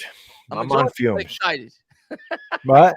Exhausted, but excited. Yeah. I'm excited, but yes, Fridays are tough. I'm tired. The weeks are long for me. Did you get a 3-day weekend? You did, right? Yes. Yeah, so did I. So you work for the state. You get all the holidays. So that's nice. Yeah, they gave me off the Monday. Yeah, that is good because Sunday, I'm probably not. Like I said, I may not sleep either way. Yeah. I want to be so excited that I don't sleep. Right. Either way, we're not sleeping, like you said. Probably not. But it's good that we're off Monday. Yeah, I'm right. Octave says, Danny Dimes better than Dak. Give the man a 4-year contract. The stats this year look very comparable to Josh Allen in 2019 before he broke out. Well, let me pull up Josh Allen. I think he had 20 touchdowns and 9 picks. I don't know how many rushing touchdowns. I'll tell you Josh Allen's stats real quick. Everybody likes to compare these guys because obviously the Buffalo Bills ties with Dable. And 2020, Josh Allen had a 59% completion percentage, which Jones is like 67%. 20 touchdowns, 9 picks. He had a QBR of 49.4. Jones much higher than that. I think Jones is at 64. He's like 7th in the league in that category. The game-winning drives are the same. He had 5. QB rating, Jones is higher, 85.3. Jones is at about 93, I think. So Jones actually has better stats than Josh Allen did in his second season. Jones, of course, in his 4th. It was the next year where obviously Josh Allen took off 45-44, 37 and 10. The rushing touchdowns are probably similar. Allen that year had how many rushing touchdowns? He had 9. Jones had 7. So yeah, actually Jones had a better year, at least from a statistic. I know that. Yeah, Daniel Jones QBR this year was 60.7. Yeah, he was 7th in the league. His rating was 92.5. He led the league in interception rate. or lowest interception rate, just 5 picks. Yeah. I mean, even last year he didn't have a great year, but he only threw 7 interceptions. It was less than 2%. Josh Allen also had 14 fumbles in 2019.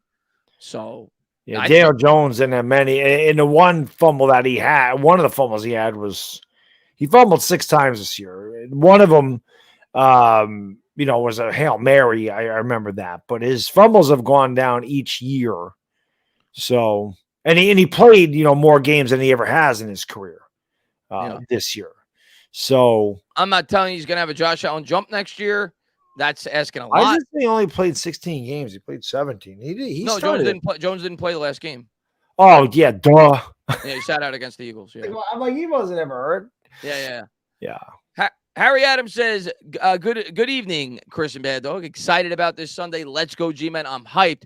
DJ could put all the haters to rest this Sunday. The defense has to play well. Yeah, I mean, the whole team has to play well. But listen, I'm going to tell you this right now, Harry. DJ's never going to put the haters to rest. Ever. It's not going to go away. It never went away with Eli Manning. Eli Manning won 2 Super Bowl. Eli Manning had haters like 2 years after he won his first Super Bowl. And then he had haters like a year or 2 after he won his second Super Bowl. So it's never going to go away. The demand is always going to be there. It's New York. He'll have less haters if he wins some playoff games. But he's always going to have haters. And that's why I think you need to have his type of demeanor to play quarterback in the New York market. You have to be thick. You have to let things roll off your shoulders. You can't let things bother you because it's tough to play New York court. Do you think this is a fair statement, Baddog?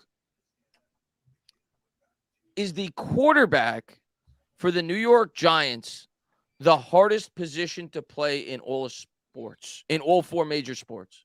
To play in the New York market? No, I think the quarterback of the Cowboys is. You think that's harder? Okay. Because they're in the national spotlight. From a national standpoint. But New York's got the media pressure. That's why it does. But Dallas it's different. Because Dallas, New York, I mean, there's Giants fans all across the world, even as we see in our streams, which is awesome. And obviously they reside in different states. But man, the Cowboys fans are everywhere. Like they're really spaced out. Like I would say 80% of Giants fans are based in New York, New Jersey, Connecticut. Philadelphia, like the Northeast. Yeah. Where Dallas fans, they may be 20% based in Texas, 25%. The rest of them are all over the place. They're in California, they're in Virginia, they're in Washington, D.C., they're in New York. They're in every state. So I don't know. I think that's a tough one. I really do. I think that's a big time. All right. How about this statement? In New York sports, there is not a harder position, a more scrutinized position than the quarterback for the New York Giants. Now, you could say maybe a starting pitcher for the Yankees. I was going to say maybe a center fielder for the Yankees because of the history of the center fielder. I just think the quarterback position is so it's definitely probably the most focal point of New York sports. Yeah. Is that because it's there's a team of players, you kind of, with a baseball, you're kind of all the same. It's man against man, but the quarterback is the most important player on any team. So I'm sure it's tough. Like media pressure to perform in New York is ridiculous. And yes, because the quarterback's such an important part. I would say in New York sports, probably. Yeah. And the Jets quarterbacks don't have it easy either. Yeah. I should say the quarterback for the Jets or Giants. Yeah. They don't have it easy. It's under the microscope. In New York, yes. But in all sports, I do think that Dallas's quarterback is definitely more. Romo had all that attention. Aikman did. Even before him, it was Staubach. It was Danny White. That's a really tough position. And again, maybe not because of the Dallas media, but because of the worldwide attention that position gets. It's a prestigious. I hate the freaking Cowboys. I can't stand them. But that is probably the most prestigious position in football is the quarterback of the Dallas Cowboys. Like it or not, that probably is. Yeah. And Albin says Dallas lost their last 8 road playoff games. Dallas last road playoff win was 1990. Yeah, we were talking about that in the round table. 30 years. Wow. They haven't won a road playoff game. I mean, I know they haven't won many playoff games in a while because Dak only won 1 and Romo only won 1. But Wow, only one road playoff win. Now, to be fair, I don't think they've played on the road a lot because in 93 and 94 and 95, well, 94 they lost to the Niners in San Francisco. But most of those games were at home. And 07, they were home when they lost to the Giants because they had the number 1 seed. Yeah. And even the year where Dak rookie year, they had what, the 1 seed or the 2 seed where they won. Yeah, they were 13-3. I want to say they had the 1 seed. 13-3. So yeah, they probably haven't played a ton of road playoff games, but it's still funny. Yeah, that is still very funny. But the one that really matters is they haven't won a Super Bowl since 1995. We're talking about how a gallon of gas was $1.09. That's my favorite stat. That's my favorite, and will continue to be my favorite stat. And Candy Rain was popular on the radio last time they won a Super Bowl. That was the time. Yeah, that was it. That was. I want to say that I think that perhaps my foray into the dressing room there, maybe that cursed the Dallas Cowboys. Yeah. Maybe. Thomas says Jefferson scares me more than anything. Cousins cannot have lots of time in the pocket. 133 yards last time against. I mean, he should. He's probably the best wide receiver in football. I mean, like Rick Martindale said, he's one of the top 2 receivers in football, and he ain't number 2. Yeah, he's damn good, and he's an incredible route runner. Whenever you watch a Vikings game, look at the separate. And I look, as a Giants fan now, because you realize how big of a need the wide receiver position is. Every time I turn on a primetime game, that's what I'm looking at. I'm like, let me see what these wide receivers look like in other destinations. And every time this year I've watched the Viking game, I look at the separation that Justin Jefferson creates. They're on the goal line. This guy has 5 yards of separation within 2 seconds because of his route running ability. That's what CeeDee Lamb does. It's the same thing. CeeDee Lamb, Brandon Ayuk's another one. People have brought him up. Same thing. Like, he's gifted. He's really good, Justin Jefferson. So, yeah, I mean, he's going to get his yards. There's no doubt about it. According to Philly 500, he's ass. Who? Justin Jefferson? Oh, because the Eagles. Remember the draft? I don't want Justin Jefferson. He's ass. Yeah, he was off on that one. Nobody ever goes off at him for this bad. Now, to be fair, nobody thought he was going to become. It doesn't matter. I mean, it doesn't matter. It's a bad take. Like if I would have said that, people go back to my videos and 4 years ago, go, oh, that aged like milk. Well, you want to know why? Because the Eagles are winning.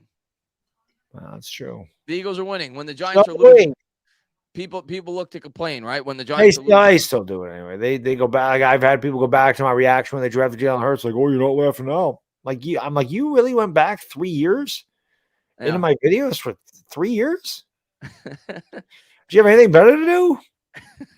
I mean, seriously, let me go through 1,000 videos to find this one. So I can say this was a bad take. Jacob says, Tane and Baddog, are you all worried about the defense's cohesion at all with X and Adoree? Well, X has been back. He played a game. Played against the Colts, yeah. Yeah, being back and not playing for a while. Yeah, McKinney played against the Colts. No, I'm not, honestly. I'm not. Now, I don't know if Adoree's going to be himself, but no, I'm not worried about them hurting the chemistry of the defense. No, it should only help the defense. McKinney's one of our most important players on the defense. So, and Adoree arguably is the most important player on our defense when you factor in how thin we are at that cornerback position. So, they are welcomed additions. I'm glad they're back. My only question is, are we going to get even 80% of what Adoree was? Because the guy's missed 6-7 games, whatever it's been. It's not easy to just ramp back up into football shape. So we'll see. But no, I'm not worried about the cohesion of the defense with those two guys coming back. Yeah, I think they'll be fine. I think they'll be okay. Alleged says, Tane and Baddog, is it too much to ask for a repeat of the NFC Championship game? What do you mean? The Vikings and Giants in 2000. I love that. It's probably a little bit too much to ask. Yeah, but I would take a comfortable win if that's possible. Yeah, you don't need to be 41-0. Like I said, 31-13. I could get on board with one of those. What I will say is, Giants have had a couple of unexpected blowouts at times in the playoffs. I remember I did not expect them to blow out the Falcons in the way in which they did. They destroyed them. That's when you let me ask you, if the Giants did something like that, and I'm not comparing this team to the 2011 team, but if they did something like that, because I think going into that, if you're being honest with yourself, when those playoffs started, you looked at it like, yeah, this was a team that was 7-7. They had a nice win against the Jets, in which the Jets were outplaying them for the majority of that game. Cruz caught the 99-yard touchdown, and we found a way to win that game. And then obviously we have the nice win to make the playoffs. But I think going into the playoffs, you had in the back of your head, we've done it before. There's some magic possible. We got a little hot, but you still, at least me, I was not fully bought in that they were going to go on another Super Bowl run like they did in 2007. I still looked at the team as a limited offensive line. They were not a good regular season defense. They were not a good running team. Not a good running team. Eli was great, but I think after that first round, when they destroyed the Falcons, just absolutely destroyed them, you were like, okay, there's something here. There's something here. And then when they beat the Packers, you're like, now there's definitely something here. Yeah, Eli was amazing in both of those games. Yeah, so once they beat the Packers, I was like, we're going to win it. We're going to win the whole thing. But see, that's funny because I was extremely nervous about that game in San Francisco because of that defense and because of how bad our line was. I was scared of that.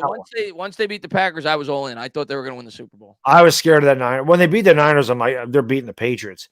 That Niners game scared me a lot. And you saw Eli get, because it's a signature game. The guy got sacked 6 times. He probably got knocked down another 15. And he stood in there. He didn't turn it over. He threw for 300 yards, hit Manningham for a clutch touchdown. And everyone was like, oh, God, who was the freaking punt returner that fumbled the damn ball? Like, why can't I remember his freaking name? It was Kyle. I thought it was Kyle something. It was Kyle. God, I cannot remember. It was Kyle. Somebody's going to say it in the chat. Someone's got it in the chat. He bobbled 2. I think he fumbled twice. Fumbled twice. Williams. I think it was Kyle Williams. Okay, so they blamed him. Yeah, they said it. Okay, yeah, but in essence, that was Eli Manning. I do remember when they hit Vernon Davis with a 75-yard touchdown, and we were down like 7-0. I'm like, oh shit, this is going to be really hard. I mean, I told you, my buddy, my Frank and I, remember I said we paused. We went to Taco Bell the one time, and they lost 23-0. He came over to watch that game, and at halftime we ran over to Chipotle. Yeah, I got some food, and the guy at Chipotle actually said, "How's the game going?" I'm like, "I think we're down 10-7 at halftime. Like we're in the game.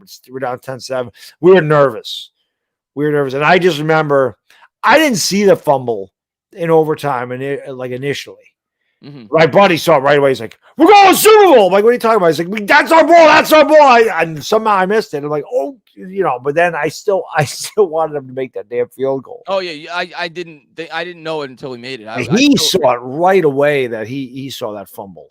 Yeah, he's like, "That's our ball. That's our ball. We're going to Super Bowl." I'm like, what are you talking about? And then I saw, like, because I thought he was down. I didn't even know the ball came out that early. Yeah, but it's good memories. I want more of those memories. But what I was going to ask you is if the Giants won, not a 41-0 fashion, but if they won 34-10, yeah. Then I would believe they could beat. Then I would believe they could beat Philadelphia. Yeah, I agree. I think. I mean, I'm going to be excited if they win, regardless of the fashion. But if they beat them handily, yeah, I think then you're going to have. You have a lot. You're going to have a big time. It's not going to just be like fans that are like us right now, where we're like, yeah, let's do it. Let's go on the run. Anything could happen. I think fans are going to legitimately believe maybe there's something here because they finished the year strong. Now you dominate the Vikings, and the Eagles came in. They finished the year sloppy. Right, so, yeah, the Eagles might have peaked at the wrong time. Yeah, so and they're starting to get beat up now. Like they've got some injuries. So I can't wait. I can't wait for. I just want to beat Minnesota. I want a shot at Philadelphia. That's it. That's it. I just want a shot at them. I can't wait. You got a shot at Minnesota. And I want to beat them. I want revenge, and I want a shot at Philadelphia for the last 10 years of shit that they've put us through as Giants fans. Nothing would be sweeter. Nothing would be sweeter than knocking them out. Be great. And Gabe, I'm going to answer this real quick, and then we're going to close it out. What's a reasonable package you would give for Diop and Brandon Ayuk? I don't think Brandon Ayuk's getting traded. I know that's like the popular name because Dan Schneer brought that up, and I've seen Mike Too Nice bring that up. I live in reality. I don't see why in the world the 49ers would trade him. I know that I think he's entering his 3rd year in the league, maybe his 4th. Regardless, they have the 5th-year option on him. He was a first-round pick. He's super talented. And that's a team that's trying to compete to win for Super Bowls, and they're not paying their quarterback a whole lot of money. So right. They're going to get rid of Garoppolo. Yeah. And they're either going to have Brock Purdy or Trey Lance. So I don't see why they would trade Ayuk next year. But Ayuk's question you a first-round pick plus. He's young. He's super talented. He's still on a rookie deal. You're giving up more than a first-round pick to get him, in my opinion. Probably what Diggs cost. And Diggs was a first. What'd you say? Let me ask you this. It has nothing to do with Ayuk. Could you see if they go to the Super Bowl? Could you see them trading Trey Lance for draft capital and keeping Brock Purdy? I'm going to say no, but maybe they gave up so much to get him. So they definitely believe strongly in the kid, but obviously the injury, I think they're going to give it another year with Lance. Think of how much money they'd save. Yeah. Because Brock Purdy's Mr. Irrelevant. He ain't making anything. I'm going to give you a better question. Well, maybe not a better question, but a question I was thinking about when I was going to bed last night when I was looking at the draft order. Not that Was it about Hogs? Was it about Hogs? No. Okay. If you're the Chicago Bears, they're picking first overall. If you're the Chicago Bears, and I know a lot of people love Justin Fields, and I know Justin Fields showed potential this year, regardless of the fact that the Chicago Bears won 3 games. He's got a career record of 5-20. If you're the Bears, knowing that your team is nowhere near being a Super Bowl contender, you're a general manager that did not draft Justin Fields. He took over the job this year, Justin Fields' second season. You have the ability to take whichever quarterback you deem is the best quarterback in this year's draft. Bryce Young, CJ Stroud, if he comes out, I think he's going to. Will Levis. Whoever it is, you have the ability to take the number 1 quarterback on the board, reset the rookie clock, and you have the ability to potentially trade Justin Fields for a first-round pick in this year's draft. Because there's going to be teams that look at Justin Fields as a guy that has talent. Do you trade Justin Fields on the 3rd year of his rookie contract to say a team like the Jets, or I don't know, a team looking for a young quarterback? I'm listening to offers because I want to see what the offer is for Justin Fields, or I want to see what the offer is for the number 1 pick overall. That's the way I'm looking at it.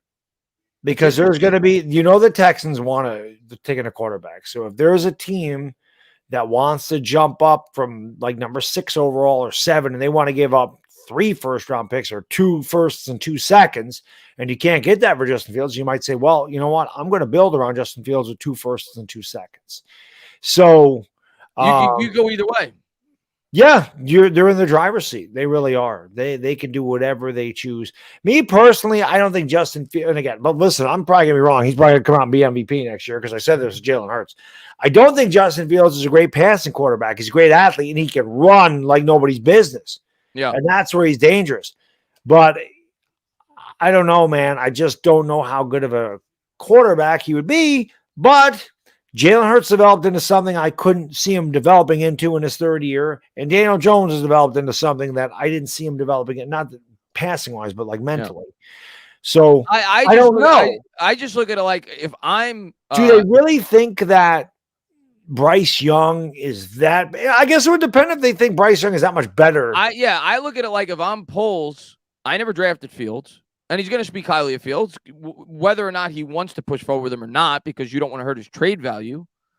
But if I'm Poles and I didn't draft Fields and I identify Bryce Young as a better quarterback, and I don't know if he's going to or not, what's keeping me from keeping Fields? Even if I think Fields is good, if I think Bryce Young is better, and I get year 1 on the rookie deal as opposed to year 3, and I could trade Fields for a first-round pick, why would I stick with Fields? Well, just remember, I mean, number 1 rookie money is probably going to make the same as Bryce Young does in the 11th. Right. So you get 4 years of rookie control as opposed to 2. Yeah. I mean, listen, again, it depends on what they do. Because if they decide they want to keep Fields, but they get all that draft capital for Bryce Young, and if Fields sucks, then you could always move up and get your quarterback next year. They could get Caleb Williams for crying out loud. They have a lot of options. They do. So they have a lot of options, and it's going to. That's why those GMs make that money. And it's going to come down to how much they like the quarterback at the top of the draft. Yeah. But it's just something interesting to think about. Irish Rover, thank you very much, man. Kevin, just want to know that I really loved your roundtable. I laughed my ass off most of the stream. Really had a great time. All good guys with a good football IQ. There you go. Yeah, I appreciate it. Rover. I love doing that. Like I said, that was something I came up with during the COVID year. I was just like, I think it'd be really fun to go out and get a content creator from each one of the division rivals and just chop it up in a round table. And it ended up became popular. Like everybody does it now. I love working with those guys. We always have a good time. It really is. All 3 of those guys are awesome. Louis T, Lord Brunson, Law Nation are all fantastic at what they do. They all bring a different style. And it's just a lot of fun. It's a lot of fun. But at the end of the day, they're great guys that love their team. They know their shit. So It is funny. I mean, everybody, the funny thing is everybody makes fun of Brunson for being delusional. LB's delusional. LB don't know what he's talking about. LB's delusional. Turns out LB's usually more right than all three of us are. As ironic as that is, because some of his takes are like, what the hell? I agree. We're talking about LB. That can't happen. Sure as shit it happened. He was right. I got to give him his props. Sure enough. He's right a lot. It doesn't sound like it's right, but it ends up being right. I thought he was delusional as hell with some of his takes last year, but he was right. Got to give him his credit. Got to give him LB's my guy. One thing I love about LB, I remember saying, I'll never go to Philadelphia. I'm like, they kill me down there. He goes, not if you're with me. He goes, I would take care of you. I'm sure he would. But, you know, so yeah, those guys are great. I enjoy that very much, doing the roundtable with those guys.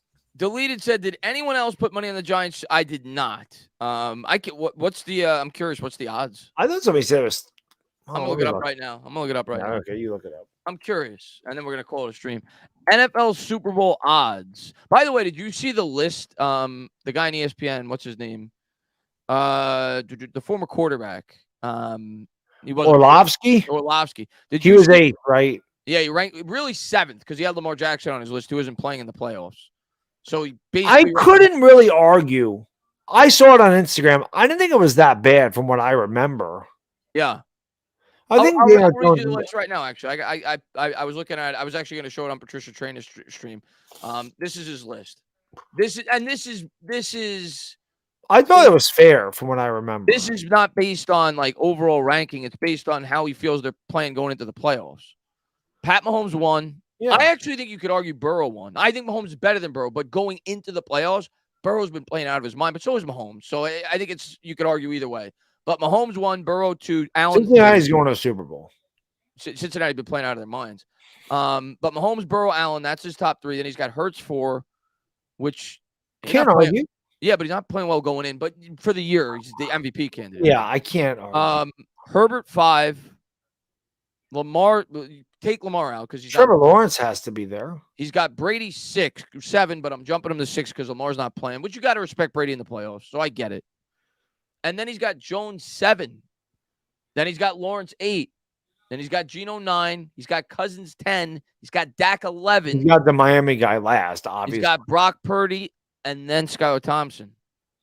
I can't argue with that. I think that was pretty fair. Yeah. I thought it was interesting to see where people are ranking. He put Dak behind Daniel Jones. He put Dak well behind Daniel Jones. Yeah. I couldn't really disagree with him. Like that seems like a pretty fair list. Yeah. The odds real quick. I wanted to look that up. At least Orlovsky, because Orlovsky didn't believe in Daniel Jones. He killed Daniel Jones. Yeah.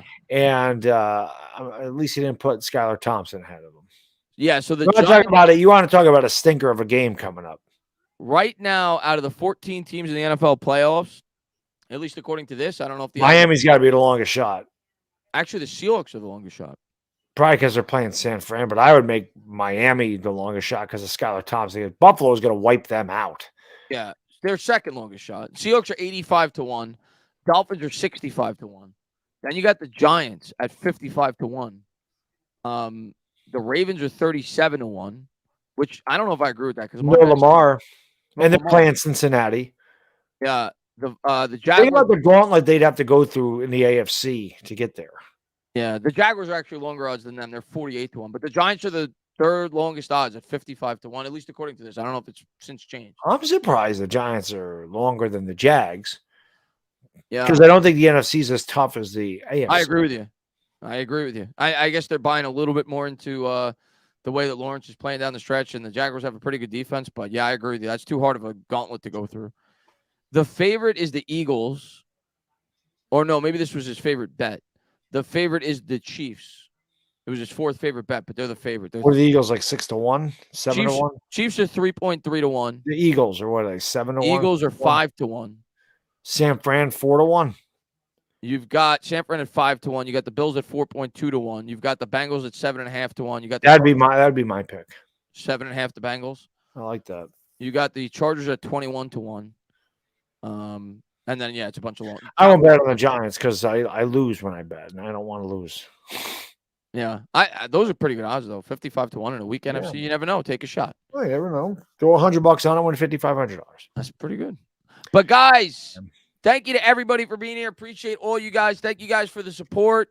Looking forward to Sunday. Definitely. I may or may not be live tomorrow. I'm not sure. If I'm not, I'll definitely be live Sunday before the game. That's the plan. And we're gonna be live on Bad Dogs the day of at a half hour before the game, like we always do. So come on by. It's gonna be fun. It's gonna be electric.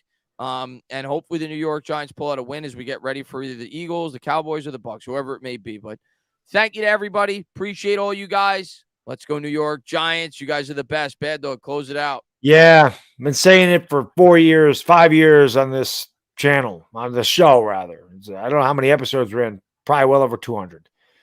It's been an amazing run. It's been a lousy, 5 years until this year. This year, everything has turned around, and a lot of us didn't see it coming. It's been a pleasant surprise. No matter what happens, it's been an awesome year, but I always would say just wait till we're good. But we finally, Giants fans, get to watch a playoff game together, and I have a good feeling that we're going to win. I'm excited about it. I'm excited about watching with you guys and girls. Get your food ready. Get your Tums ready, your Pepto-Bismol, your Mylanta, whatever the hell you need, because you know how the Giants play. But it is going to be so awesome, and I cannot wait to watch this game. Let's go Giants, baby. I can't wait. And everyone's talking about our way. Yeah, Frankie Sinatra, man. Did it my way. Giants going to do it their way on Sunday. We getting the dub. Let's go Giants, baby. For the entertaining talk of sports, the Bad Day Dizzle. Enjoy the rest of your weekend. We go. Peace. Let's go Giants.